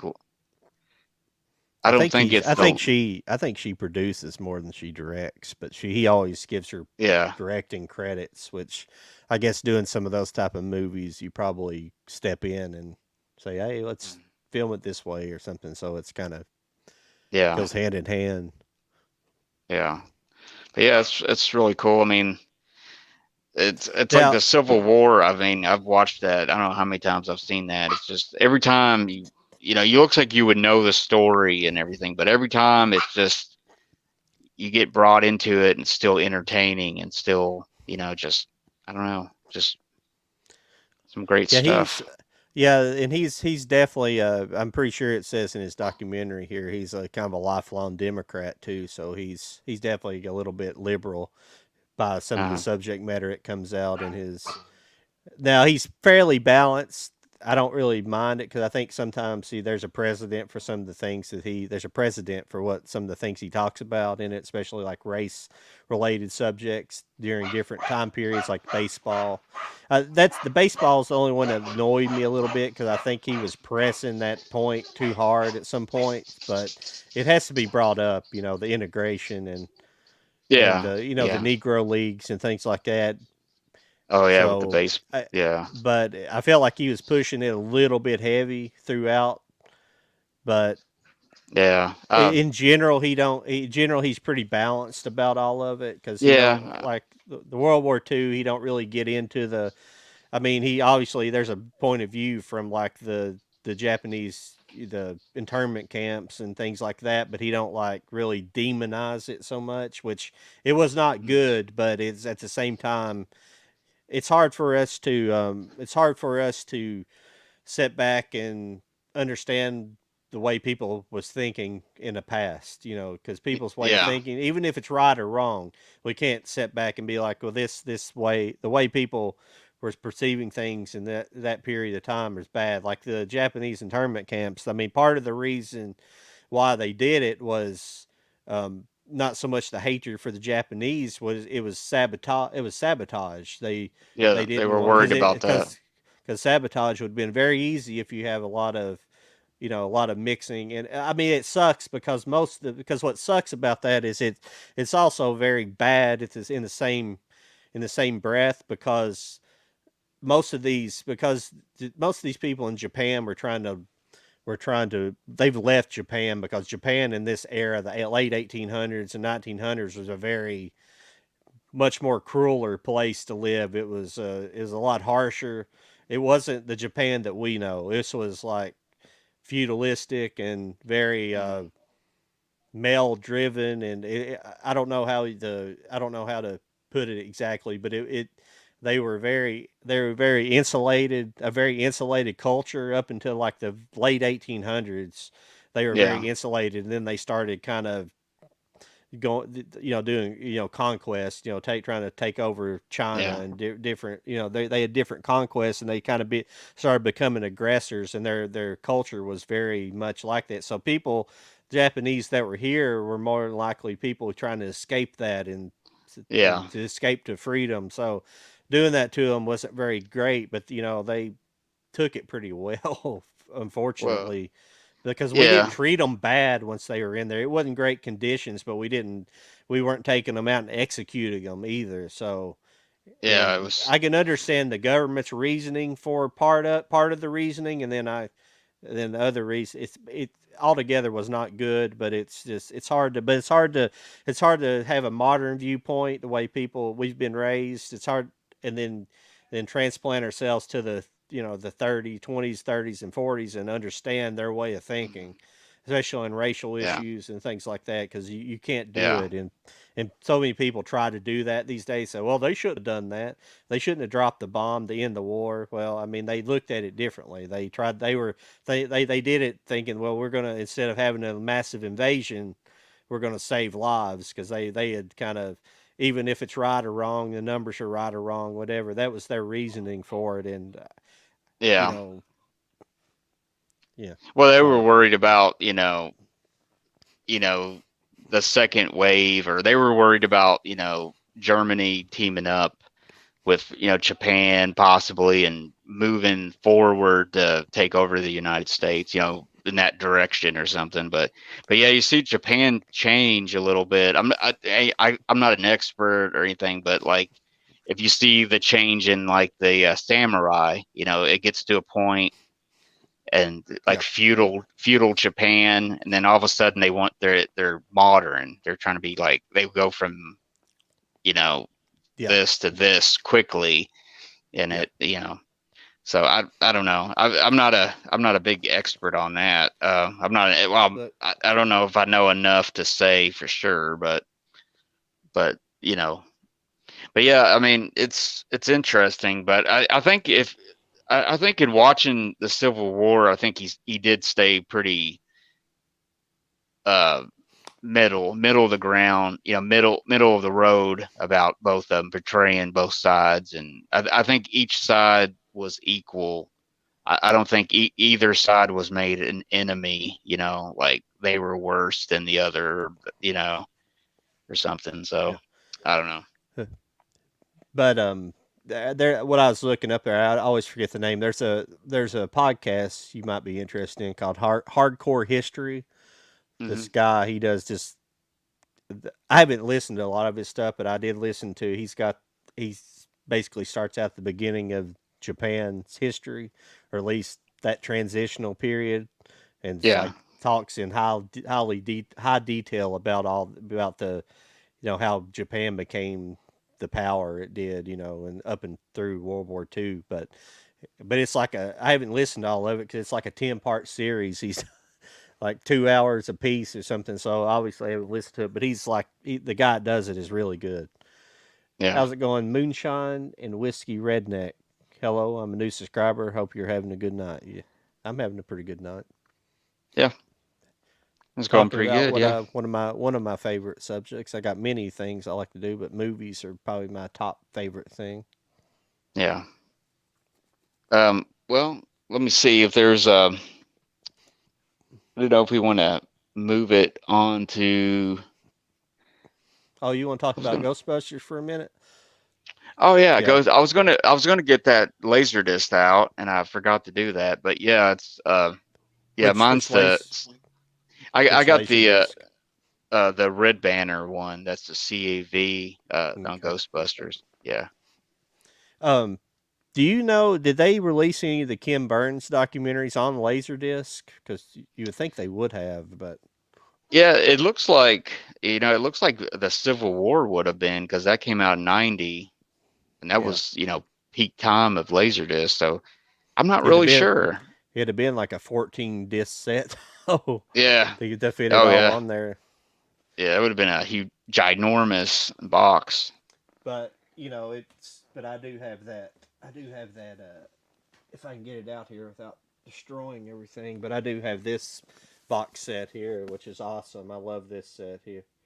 I don't know if you have this, the Oh yeah, yeah, that's a great documentary. Yeah, which I the very first owned this on DVD. I still have it, but I found this and yeah, I was like, I'm buying that. That's awesome yeah, because I yeah. think.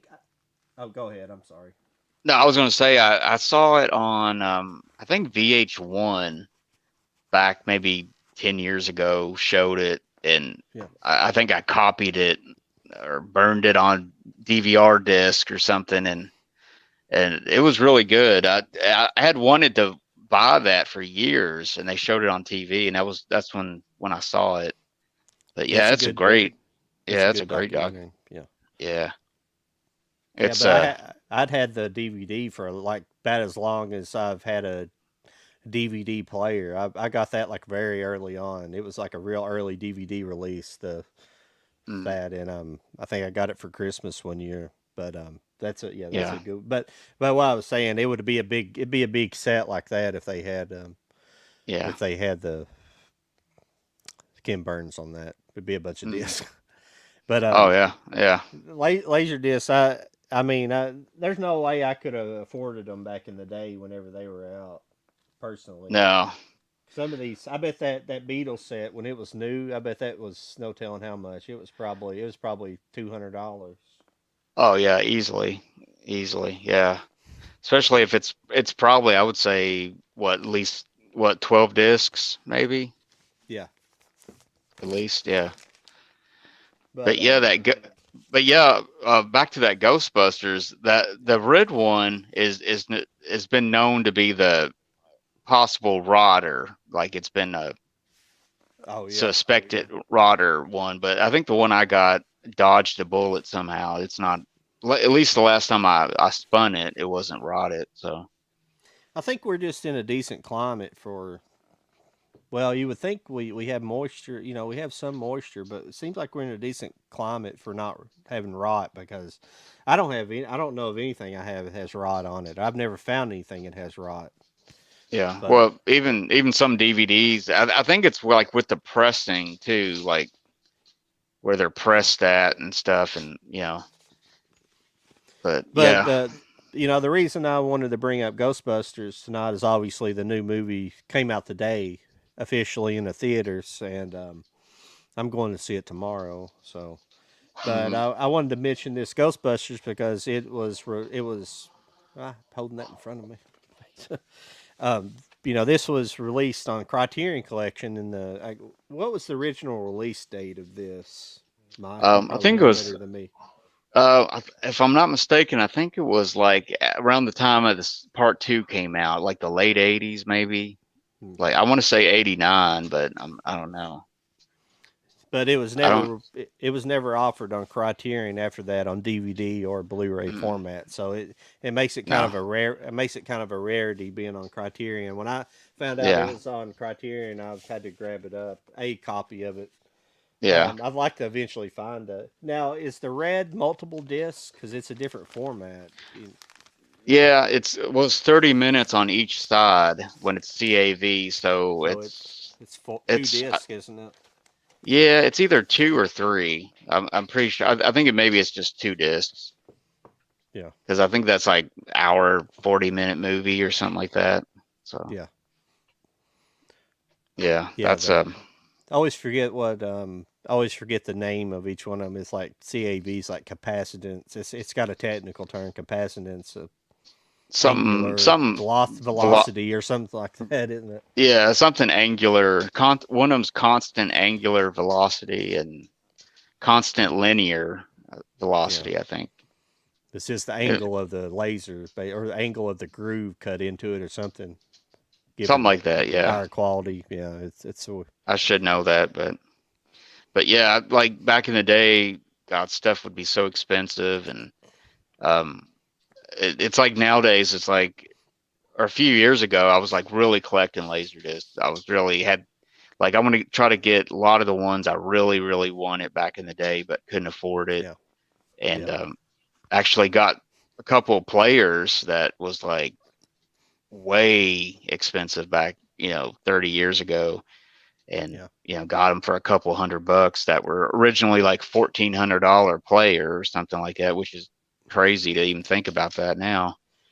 But Yeah, but they yeah, were. it's Yeah, I went and actually I ended up buying the first Laserdisc player I had was one that was it was in some it was from an apartment that my uncle had rented out, and he basically had to evict somebody, and the person didn't come back and get their stuff, and it was in with their stuff, and it was one of the pioneers that had the game player built into it, or oh it had yeah. the deck, but it was only like a single side player, so it didn't flip, and it ended up having a capacitor issue or something with it. Hmm. It had a little noise whenever you could hear like a noise in the audio, like on Oh some yeah. things there was something wrong. A capacitor was going bad in it or somewheres, and so I ended up finding a guy in Columbus, Ohio, that was selling one for he had it on there for 150 or best offer. So I was just joking around. I put like, well, I'll give you 120 for it, and he came back and it's like, deal. It was like Yeah. a player and a like 20 20 laser discs, and the laser discs there was like a bunch of Criterion Collection in there, and some good Mm. stuff, really good stuff in there, and but I had to go get it. I had to drive to Columbus and get it. He wouldn't ship it, and it actually it was supposedly not working. It said that the drawer wouldn't come out when you hit the eject. Yeah. The drawer wouldn't come out. So I'd already at that point had read about them and said the things that was kind of an easy fix. So I was like, for the money, Yeah. I'll take a risk and buy it. But I brought it home. I went and got it and brought it home, and I got home and I hooked it all up and was like, well, I'm gonna see if it'll work or not. So I hit eject the first time and it didn't pop out, and then I was just like, well, I'm gonna just kind of push on the tray a little bit and push on it. I pushed the tray a little bit and kind of wobbled it around, and then it popped right out, and it's worked perfectly ever since. Oh wow. A lot of So times, their belts would go bad in it, and that's would be the only problem. I've took two or three of them to apart and fixed them. You got to like grease. It's very mechanical. It's really really yeah, cool. It's very mechanical. You got to grease some things, run by a belt, and yeah, little.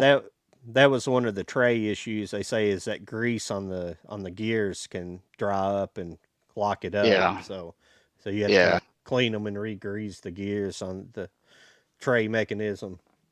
mhm, yeah. Moonshine and Whiskey said, I love all the old cowboy western movies. I used to watch them with my dad, but unfortunately he passed away on Sunday, but I will still keep the tradition alive. Well, I'm sorry to hear about that, man. Yeah, sorry to hear that. Yeah. Yeah, I love I actually when I was up until probably up until probably 2003 or 4 is when I first started watching westerns. I didn't like them as a kid.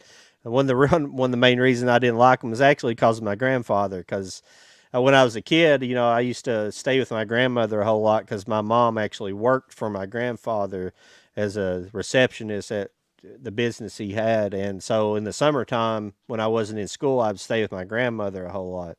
And in the Mhm. afternoons, my grandfather would come home, and and I would always be watching TV or something on his TV. He had a big screen TV back in the 80s, like on a big projection. And he would Yeah. be watching TV, I'd be watching TV on that or playing video games. And he'd come in and he would, it was, he's the king of the castle type of situation where he would have to, he wanted to watch TV and he would put it on those cheesy Western TV Westerns or TV Westerns, and he would want to watch those. And I, as a kid, I just didn't really understand it. So it took me Yeah.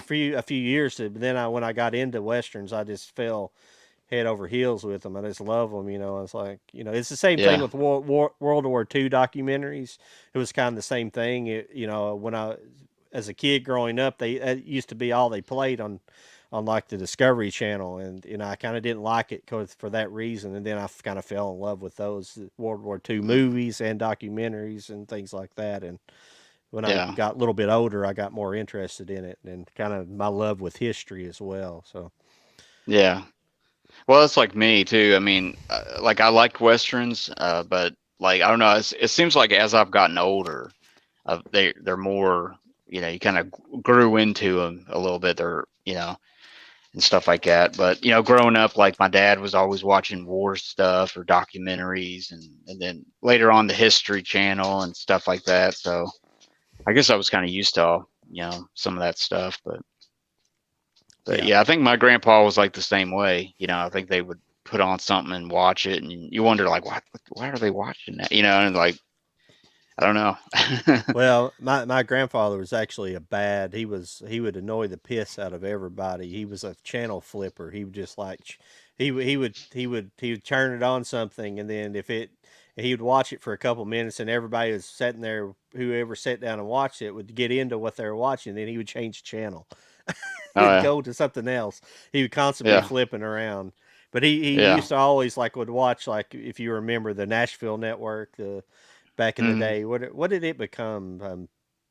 Well, It was TNN. They become yeah, CMT, right? Came CMT, yeah, didn't it? Yeah, and something like then that. Yeah, yeah, yeah. I but remember. I remember that. Yeah, back in that. God, you back in the remember, like, '80s, I remember that. you remember Nashville Now and all that stuff, Shotgun Mm. Red. They remember all that Oh stuff. yeah.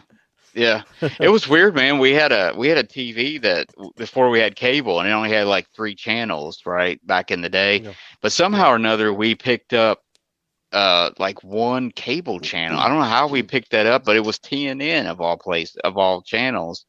And like me and my sister would watch it because it was like, wow, look at this yeah, channel, and yeah, yeah. so it was pretty cool. So yeah, I got to know all those shows and stuff. Yeah, but yeah. I just remember that because he would always watch that show at night. So if I was there at nighttime, he would be watching that. Hmm. That and NASCAR. He loved NASCAR, which I Oh, grew up around. I grew up around racing a lot. We drag raced a lot, but actually, whenever I was a baby, my grandfather he had an ARCA team. He had like several ARCA cars, which are like ARCAs.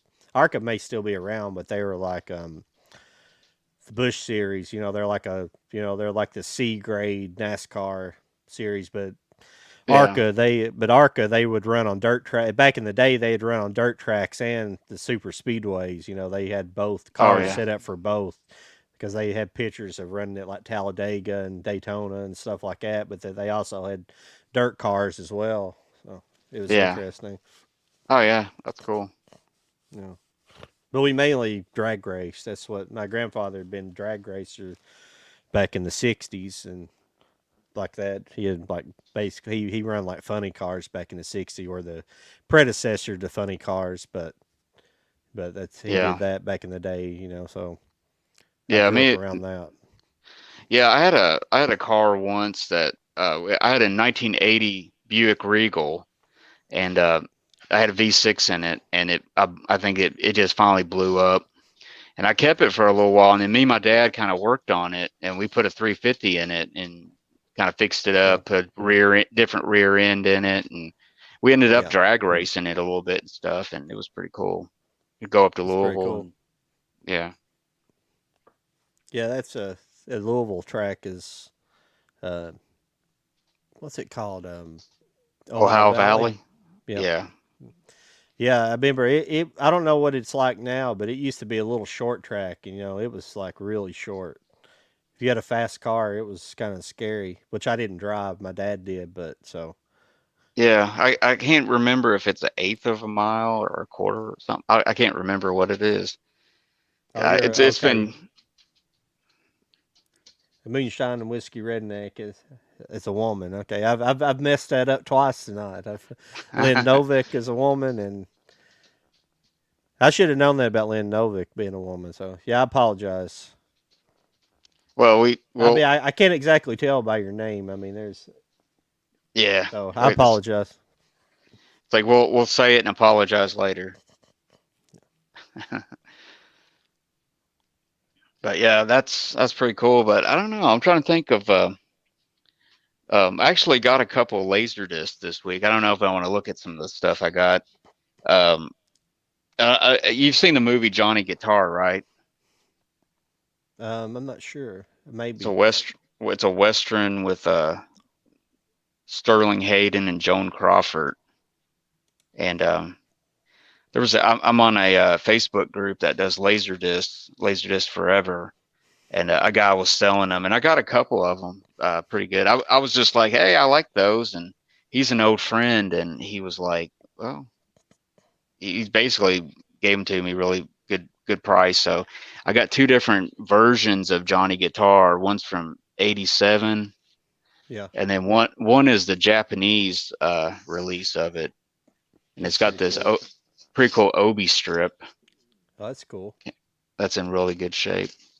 I think this is from like 1984, so it's it's not letterboxed or anything. So but yeah, I watched one of those the other day. Yeah, I got a few other day too when I went to. I just wanted to go into half price books, and the one in Hamburg Pavilion usually don't have laser discs, but they did one day, and I picked up a couple. I can't remember what I got though. I think I'll get them out here in a second. Yeah, I always get those What mixed else? up. What is that? All you picked up, or Yeah, that's all I got. Is that one? Is that the one where it's in the shopping center with a shoe store? yeah, Okay, yeah, yeah. A couple of years ago, man, I took a bunch of Laserdisc to that half price. I had bought a big lot from somebody, and I had a yeah. bunch of like doubles and stuff like that. So the ones I didn't want, like I tried to sell some of them, and ones I couldn't sell, I basically took them there. So you may have come across a few of those over the years, because I It's took maybe possible. like 30 of them. I sold off. It's possible. Most of them I've bought from Half Price Book has become from the. It came from the Nicholasville Road store. So I Oh, couldn't okay. remember if I couldn't remember if I had this, but I picked that up. I might already Mm, have this. I can't remember. yeah. For a buck or two, I'll just go ahead and buy it. If I have multiple copies of it, I don't care. And this one Yeah. just this one seemed interesting. This isn't a widescreen or anything. If you Oh can't, yeah. Downtown. Oh yeah, I remember that. Yeah. um, Yeah, it's a pretty good kind of buddy cop this movie. this one, Oh yeah, that's a great World War II movie. yeah. I couldn't remember if I had this either. But I picked it up anyways for a couple bucks. Oh yeah, that's cool. Yeah. Yeah, big Terry Gilliam fan. Yeah. This one here, I don't know much about. It's Billy Zane, Megaville. Oh wow. So I don't know. Yeah, I haven't heard of that one. Yeah, so I picked up a few of them. It didn't cost very much. Pretty nice. Yeah. Didn't have any westerns in that batch, but I haven't been to the Nicholasville Road store for a while. So Mm. yeah, but yeah, that's the Johnny Guitar. I don't think I've seen that, man. I don't know why. Is it a pretty good movie? Yeah, it's pretty good. It's kind of like a cult classic. It just came out on Blu-ray from Eureka Masters of Cinema released. I recently got that, so it's like I got a couple Blu-ray editions now, and I got two Laserdisc copies now too. So it's like,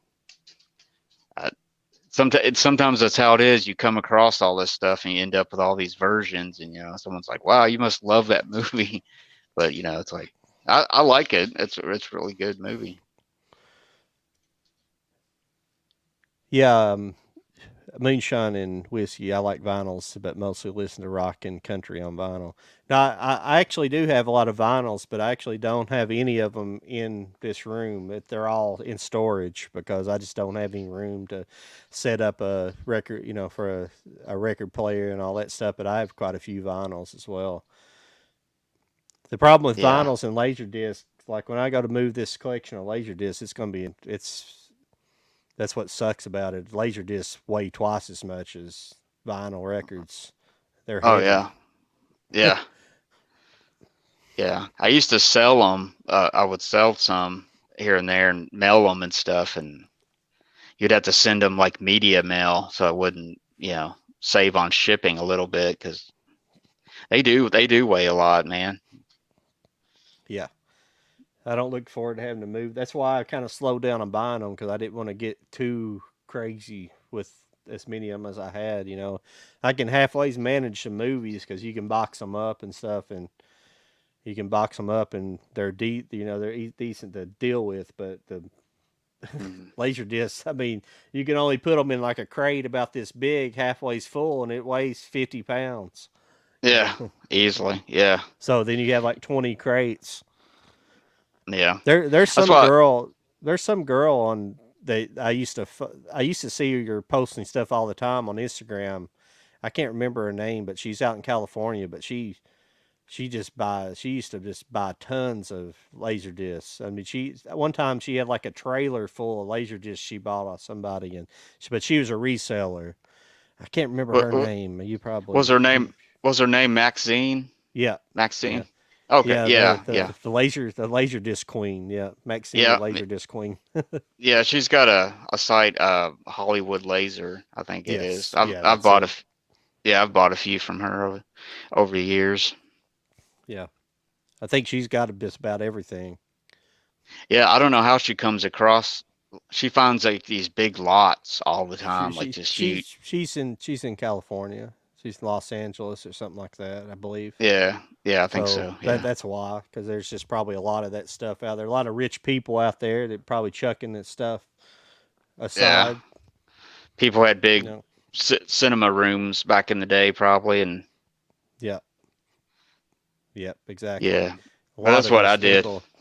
A lot of people. Yeah, I like got a bunch that like Criterions and stuff I couldn't get back in the day, and some of the um, some of the like cartoon sets and stuff like that. Like what is it, the Tex Avery set and some of the Looney Tune sets that were pretty expensive back in the day. You can get those pretty easily now. Yeah. Yeah. Yeah. I've got some of those. Are you talking about on Laserdisc? Now I don't Yeah, have on the Laserdisc. I don't have the Tex Avery sets on Laserdisc, but I have some of the Looney Tunes and things like that. Yeah, that's Tom and Jerry, I have some of those sets, and mm, yeah. Yeah, MGM back in the day was really cool. They put out some really nice stuff. yeah, these this one's still sealed. Actually, I haven't even opened it yet. Volume 3. Oh yeah. Yeah, like number five, they didn't make a lot of, and it's really expensive. Like if you come across that one and it's cheap, you like immediately pick it up because that thing goes for like $400 or more now, or maybe even more than that. Yeah, But the hardcore collector will pay that for it. But yeah, yeah. There's is it blue? Is it like a blue box or something like that? The 5. I think number five is red. It's a Is it? red, dark red Yeah, box. yeah. I think Yeah. that's right. See, and a lot of the cartoons that were on there are like super politically incorrect nowadays. So it's like those are like Yeah, worth a lot to the animation collector because it's hard to yeah. like they'll ever be put back out again. Well, I don't know. Some of these DVD Tex Avery and stuff, they just putting warnings on them, but I don't think they're edited, are they? No, I don't believe so. Yeah, So I mean, the Blu-ray's it, coming out, so I don't know how. yeah, I don't know either. I mean, I'm surprised if they haven't. I'm pretty sure they're just sticking warnings on them at this point, but there will come a time not too long from now if things keep progressing the way they are that they will start banning that stuff. Yeah, yeah, it's ridiculous. Yeah. That's why But it's nice to have physical media to collect all this stuff up because they've already mm, been known they've already edited some movies, especially this went on Netflix. They've actually edited things out of certain movies. So yeah, I don't know. Some other things I picked up. I saw your video where I think you got a couple of W.C. Fields movies on yep, Blu-ray. I actually picked up a couple of those too because I got those. I got some also before they went up in price. I got the Bank Dick also. I think you got the Bank. no, Yeah, yeah, and I went ahead and got It's a Gift yeah, and yeah. Those, My Little Chickadee. yeah, I've Let's got see. that one. That one's coming tomorrow or Saturday. I've got that one ordered, and I have another one of them ordered. And I already had one. I have another one but it's not Kino Lorber. It's on a different. It's a different format. I can't remember the name of it. It's one of them with that long title. It's a real long title for it, but it's Oh one of yeah, his best ones. I can't think of the name. I apologize. I can't think of the name of it, but yeah, yeah, I love W.C. Fields. yeah. Yeah, he's cool. Now, I got an old DVD set that's got a bunch of them. It's that one that slides out. I think volume one. yeah, I I've think there's got both volume of one those and volume volumes. two. I've got both Oh of yeah. those volumes, but I'm still going to replace them in Blu-ray, especially with Mm. being Kino Lorber. If they weren't Yeah, Kino Lorber, I may not replace them, but since they're Kinos, I'll yeah. A go ahead and couple of these. replace them. Yeah, I think a couple of these were restored. I thought. yeah. I was thinking they were 2K. Maybe not. I thought they were. Yeah, I thought they were restored a little bit. So that was pretty cool. So you the one you're talking about? Oh yeah, yeah, yeah. I got. I don't have that one. I got the other one. Yeah, yeah. I found them online. I think back in the summer. Yeah, yeah. You can get them really cheap now. Yeah, I think these are like TCM. This still has the sticker on it, but it's like Oh wow. Yeah, it's cool. TCM. Yeah, Yeah. Yeah, I never did get that one. I guess I should get it to be the completest and get it, or just wait and get them on Blu-rays. You know. yeah. W.C. Fields. Love his. I love that. They called it. His isn't necessarily the Mid Atlantic draw. It's sort of that. He does like a more Mm. laid back version of that Mid Atlantic kind of thing. He Oh kind of. yeah. I can't do accents. I can't do voices and accents. So, but he kind of W.C. Fields. He kind of like drags out the end of a word Yeah. like my Yeah. little chickadee. I think he was from Philadelphia, but I don't know if that had anything. I don't think that had anything to do with it. He had a certain kind of Well, draw. that was kind of the whole thing. A lot of people associate with noir movies. You kind of hear that it's a copper sea, all that. It's kind of that, but Yeah. it's like that. But they call it Mid Atlantic. You know what I'm talking Yeah. about, obviously. Yeah. Yeah, They actually taught that back in the days, back in the 40s and 50s. They would, if you went to like a acting school, they yeah. taught this language. It was like its own language because Well, it was it's supposed supposed to to be be a mixture of. Go ahead. yeah, I was going to say it was like you said, a mixture of like English Yeah, and something else. It was supposed to be like proper, like American. this Yeah, would it's supposed to be. yeah, Yeah, proper American or something. That's why it has that distinct yeah, sound when you watch some old movies. It doesn't sound like yeah, nowadays. yeah. But yeah, but I really enjoyed High Sierra. I'd seen it before a long time ago, but I hadn't seen it a long time. I really enjoyed that movie a lot. I don't Hmm. know if I would consider it a noir movie. I'm sorry I got off the W.C. Fields as well, but W.C. Fields, Oh no, no, you're fine. Like yeah. But we were talking about that earlier. It's High I was gonna say, Sierra. yeah, That's a good movie. I don't know. Would you? yeah, yeah. It's not really I a. think I don't know, think it's a noir. Would you it's consider kind it a of it's noir kind of movie? noir. I I think so. I think it's kind Yeah, of I don't know. noir. Yeah. There's some movies that are you can completely tell, yeah, that's totally a noir movie, and some movies that were Yeah, kind of on the line. But yeah, I think yeah, it's a noir. Yeah. yeah. It's It's definitely an early, early noir. it doesn't have a extreme sinister element to it. I mean, I guess the robbery and stuff in it's kind of sinister, but it doesn't have a real menacing figure, which is kind of more of a prototypical noir, having more of a central bad Yeah. guy, and it doesn't really have a bad guy. It just kind of has the theme of the his activity in the movie is the bad thing, the robbery or playing the robbery, or his past is the bad thing, not the so much Yeah. his intention, because it's kind of a in a way kind of a love Mm-hmm. story to some degree, kind of a messed up Mm-hmm. love story in a way where he falls in love with the girl with the club foot and all that stuff, and then she just completely rejects him because Oh she's in yeah. love with another guy at the end, and but it turns out the girl that's kind of been around him since the beginning of the movie is kind of the one that Oh falls in yeah. love with Yeah, him, yeah. and he don't really recognize it, but she's the one that's kind of been there for Mm. him. But yeah, I like that movie. That's Yeah. a really good Yeah. setting. Sorry, it's just fresh on my mind. I just watched it the other day again, and so some movies I can remember, and some movies I can't Yeah. remember Yeah. seeing. And Yeah. I I'm like good for a few Bogart's. days and then I have to kind of Bogart's usually pretty good. Like one of my least favorite Bogart movies mm. is one of probably the most famous one. Well, uh, looking at it, I can't read it. My eyes are so bad. Casablanca. I'm sorry, I'm stupid. Casablanca. Oh, yeah. It's I just never. It's good, but I just it's my one of my least favorite Bogart movies. He's made a lot better ones.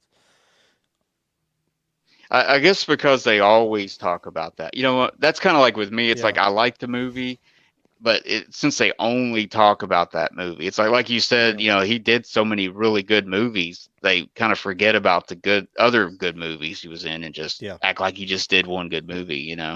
But no, yeah. it's a good movie, but I don't know. I guess I would pick other movies to watch over that Oh, one if I had a choice sometimes. I watched. I guess it was more of a World War II propaganda movie. It's not a propaganda. It's just a World War II era movie. It's called Across the Pacific that he made, and it was really Mm. good. Have you seen that Oh one? yeah. Yeah, Yeah, I've that's a seen it. really I good don't. one.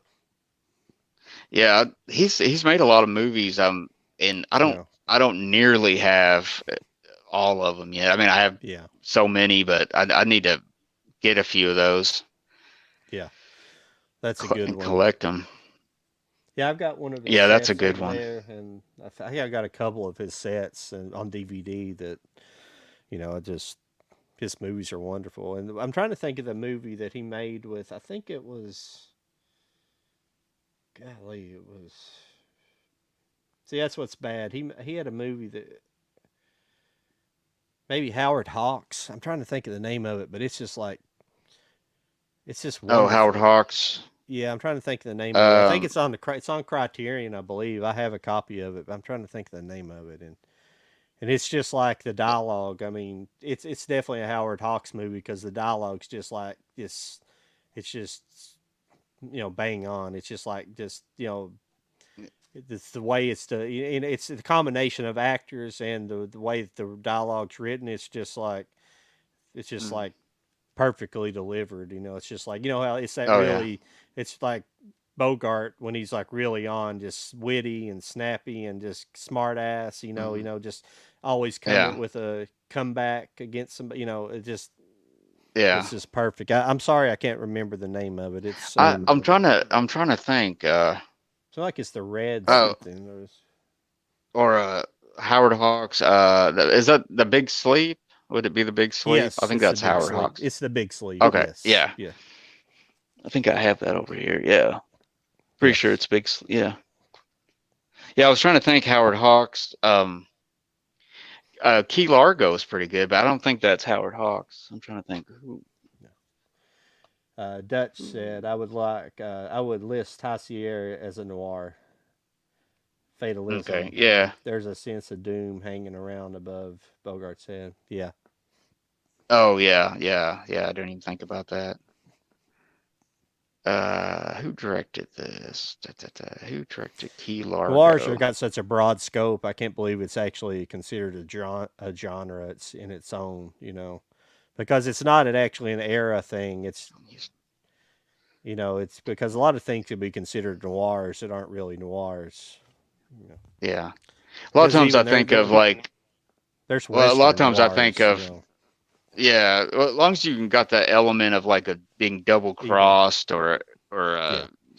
something like It's you said, the fatalism, something it's the this. doomed character that can't, yeah, It's like an evil element in the movies. What kind of a basic definition of noir? It's like an evil element. it's kind of like Going a good against the main story. character. Yeah, like a good story would be like a guy gets out of prison, he's trying to go straight, but then something just keeps leading him, down that road, and he can never go straight. He's doomed. Kind of thing. That's Yeah. kind of a good something like that. But yeah, yeah. I've done a few noir videos this month. I got a couple more. I don't want to like oversaturate with noir, but I was thinking, November Noir had a good ring to it, and some people do those, November, but Yeah. Yeah. I need to yeah, see even more noirs. I've got a bunch I need to watch up here. Kino Lorber. I got a bunch of those Kino Lorber noir sets, but yeah. I'm trying to I see. think I'm it's trying to understand what he's saying here. I own most. I know that one. I own most of the noir and gangster sets from WB, but he says something here to have. Oh, to have and have not. Howard Hawks. Is that Howard Hawks? Okay. oh yeah, Uh, yeah. And but to he have said the that's. But he said that's Houston. Key Largo, yeah, Key Key Largo's John Largo. Houston. Okay. Okay. Yeah. Yeah, I just figured that out now. Yeah. Key Uh, Largo. Oh, then he says Key Largo. Okay, I put it all together now. yeah, Thank you. yeah, He broke it up in three different ones. Yeah. Thank you. yeah. To have and I forgot about to have and have not. Yeah. John It just so Huston's happened. another wonderful director. Yeah, it was like just so happened I'm right by those Bogart movies of mine. Yeah, and then to have and have not is Howard Hawks. Yeah, yeah, yeah. Those are great. My dad really likes Humphrey Bogart, so I kind of grew Yeah. up with Humphrey Bogart movies. But yeah, I don't know. One of my favorite ones is Treasure of the Sierra Madre. I really like that. Oh yeah. Yeah. That's a wonderful movie. I don't know how Yeah. many times I've seen that. Yeah. That's a really wonderful movie. Yeah, The old but movies, I just don't, I don't know. There's something more magical about them than the new movies. For one, they're just back in that day. You didn't really have special effects. Not You didn't have special effects to crutch to lean on like they do now. So they had the right good stories, and of course, I mean, we say this, and a lot of the movies we're talking about are the best movies made in those eras. The movies that mhm. we consider classics are probably the best movies made. There's a lot of crap made back in those days too, I'm sure, but Oh yeah, yeah, yeah. but um but there Well, was even a lot. But the good movies are great. They're just like the way they're written, because they have to be, a good movie has to be, and it rings true today as well. It needs to be well written and really grab the audience and pull them into it. But back in those days with no special effects, you really had to do it. You had to keep an mhm, audience interested in your yeah, storytelling, and or the dynamics were so much different. But yeah. And for a while there back then, they didn't have TV. They had, radio, and stuff like that. So plus, Yeah. you had a lot of talented writers, back then. It was just really good. I mean, I wish Hollywood would kind of get back to having some originality, some original stuff, to come out and everything. But I guess almost any time I would pick an older movie and watch, before I watch a newer movie. I don't know. I guess I want to be entertained, but I want a good story too. A well-made story, not just anything. Yeah. Yeah, So, he's Dutch put on here. Bogart did 4 movies with Bacall, Big Sleep, To Have and Have Not, Hawks, Key Largo, Houston, and Dark Passage. I think it's supposed to be Dark Passage. Yeah, I've seen Dark. I think I've seen Dark Passage. I'm pretty sure. Delmer Davies. Good question with for a film oh quiz. yeah, yeah, that would Delmer be a good Davies. question. I'm Yeah, trying to think what else Delmer Davies did that I'm familiar with. I think I'm pretty sure I've seen Dark Passage. I'm he's pretty done sure some I own good. it. He's done some good westerns. That's Delmer what that's Daves. that's what I'm He's done saying. some. Is it I think he's Daves done. or Davies? Daves. I think it's Daves. Dave's. It's I guess I'm it's pronouncing spelled it right. Daves, but I I'm always trying to just say think. Dave's. I'm trying to think of what western I've seen of his or westerns I've seen of his, and like I'm. that's where stuff gets jumbled up in my head. I can't remember what I've Yeah, seen, and yeah. No, I've seen a bunch of his movies. Delmer Daves. I'm trying to think. Did he make like 310 to Yuma? The original. possible. I It's think he made the possible. original 310 to Yuma. Uh, but yeah, I don't know. There's just so many good like directors and actors. Plus, actors back then came from the stage. A lot of them came from the stage and um, stuff like that. And now we got like actors that come from TV sitcoms or something. I'm not saying that's bad, but I don't know. I guess it's just just different, I guess. And then stuff like World War II influenced movies after then. The noirs, and Sorry, I you can couldn't see find it. it. Yeah, You can see he a put. change. I don't know why that got up for because he always Broken Arrow. I've seen Broken Arrow as well. That's a good and Uh, Jubal. Yeah, yeah. oh yeah, That's yeah, yeah, yeah. I've seen all those. Yeah, thanks for yeah. Those, reminding me of that. yeah, yeah. Those are all I, good. Yeah, always glad for the chat because I always need help remembering what yeah. I've seen. But yeah, definitely. Jubal's a really good movie, and Arrow's really good as well. Yeah. Mhm. 310 to Yuma, of course. The original 310 to Yuma is awesome. The remake's really good. It's surprisingly really good. So Yeah, yeah. I actually liked the remake. It was pretty good. Some people don't like it, but I like it. That was pretty good. As long as you see the first one first, and then see the second one. maybe that. Did I freeze up or did you freeze up? I think you froze up just a little bit. Okay. Well, we've went over 2 hours here. Do you? Yeah, yeah, we could probably wrap it. It was a pretty good episode. I think I think I've talked about everything I wanted to talk about. I guess. I mean, I got out a few videos that I was going to show, and I've showed everything I Okay. got out. Okay. So Well, if you want to get off here, because I don't know, evidently I don't know what's going on. We've had a good run, and then all of a sudden now it's just wanting to crap out on me. So I guess yeah, we your ought to call it. internet's yeah. We ought to Just say call no it a more. evening. Yep. Yeah, you gotta call it a day. Yeah. Yeah. Well, I appreciate everybody coming in and participating in the chat. We'll try. We're going to start doing this fairly regular. Every couple weeks, probably, or a few times a month. Mhm. So I enjoyed myself. I don't know about you. And Yeah. we'll Oh try. yeah. We'll try to have a little bit of a subject matter each week, and it helps having a couple of things to talk about, and then you can branch out and talk about other things. Kind of Yeah. So Yeah, that's what I think. Yeah, I'm sure there'll be something new out there. It'll be yeah, after Thanksgiving. thanks for coming in, Dutch Film Buff. He said he enjoyed.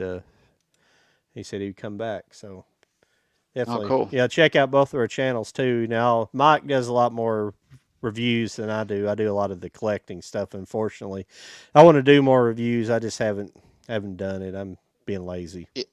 Yeah, I've already checked out it. He's I'm subscribed to the Dutch Film Buff. He's Okay, subscribed to me. He's got a great channel. You need to check it out. okay, yeah, I have. Yeah. I will check that out for sure. So, yeah, he sounds like he needs to be doing the shows instead of me because he knows a lot more than I do. Nah. I think we all know a little bit. Just Yeah. trying to remember it all sometimes. But I mean, some of these people we know, if they ever do want to do, if any of you guys ever want to come on as a guest, we would like to have you guys on as a guest Yeah, sometime. that's cool. Yeah. Yeah, Yeah, I need to because ask a few people and see if they'll come on. but we don't have to have a guest either. It doesn't matter. But you know how it is. Sometimes it's nice to have multiple people talking. Mix it all up, yeah. I think a couple of people is good. You get too many people, and then you have too many people trying to talk over each other. One It, or two guests is max all you need. yeah, yeah. You have too many. But yeah, Yeah. all See you right, man. later. Well, Yeah. yeah, thanks for having me and thanks for Yeah. everything. Pretty cool. Yeah. No problem. Yeah. Thanks everybody for joining, and we will talk to you guys next time. See you later. All right, see ya.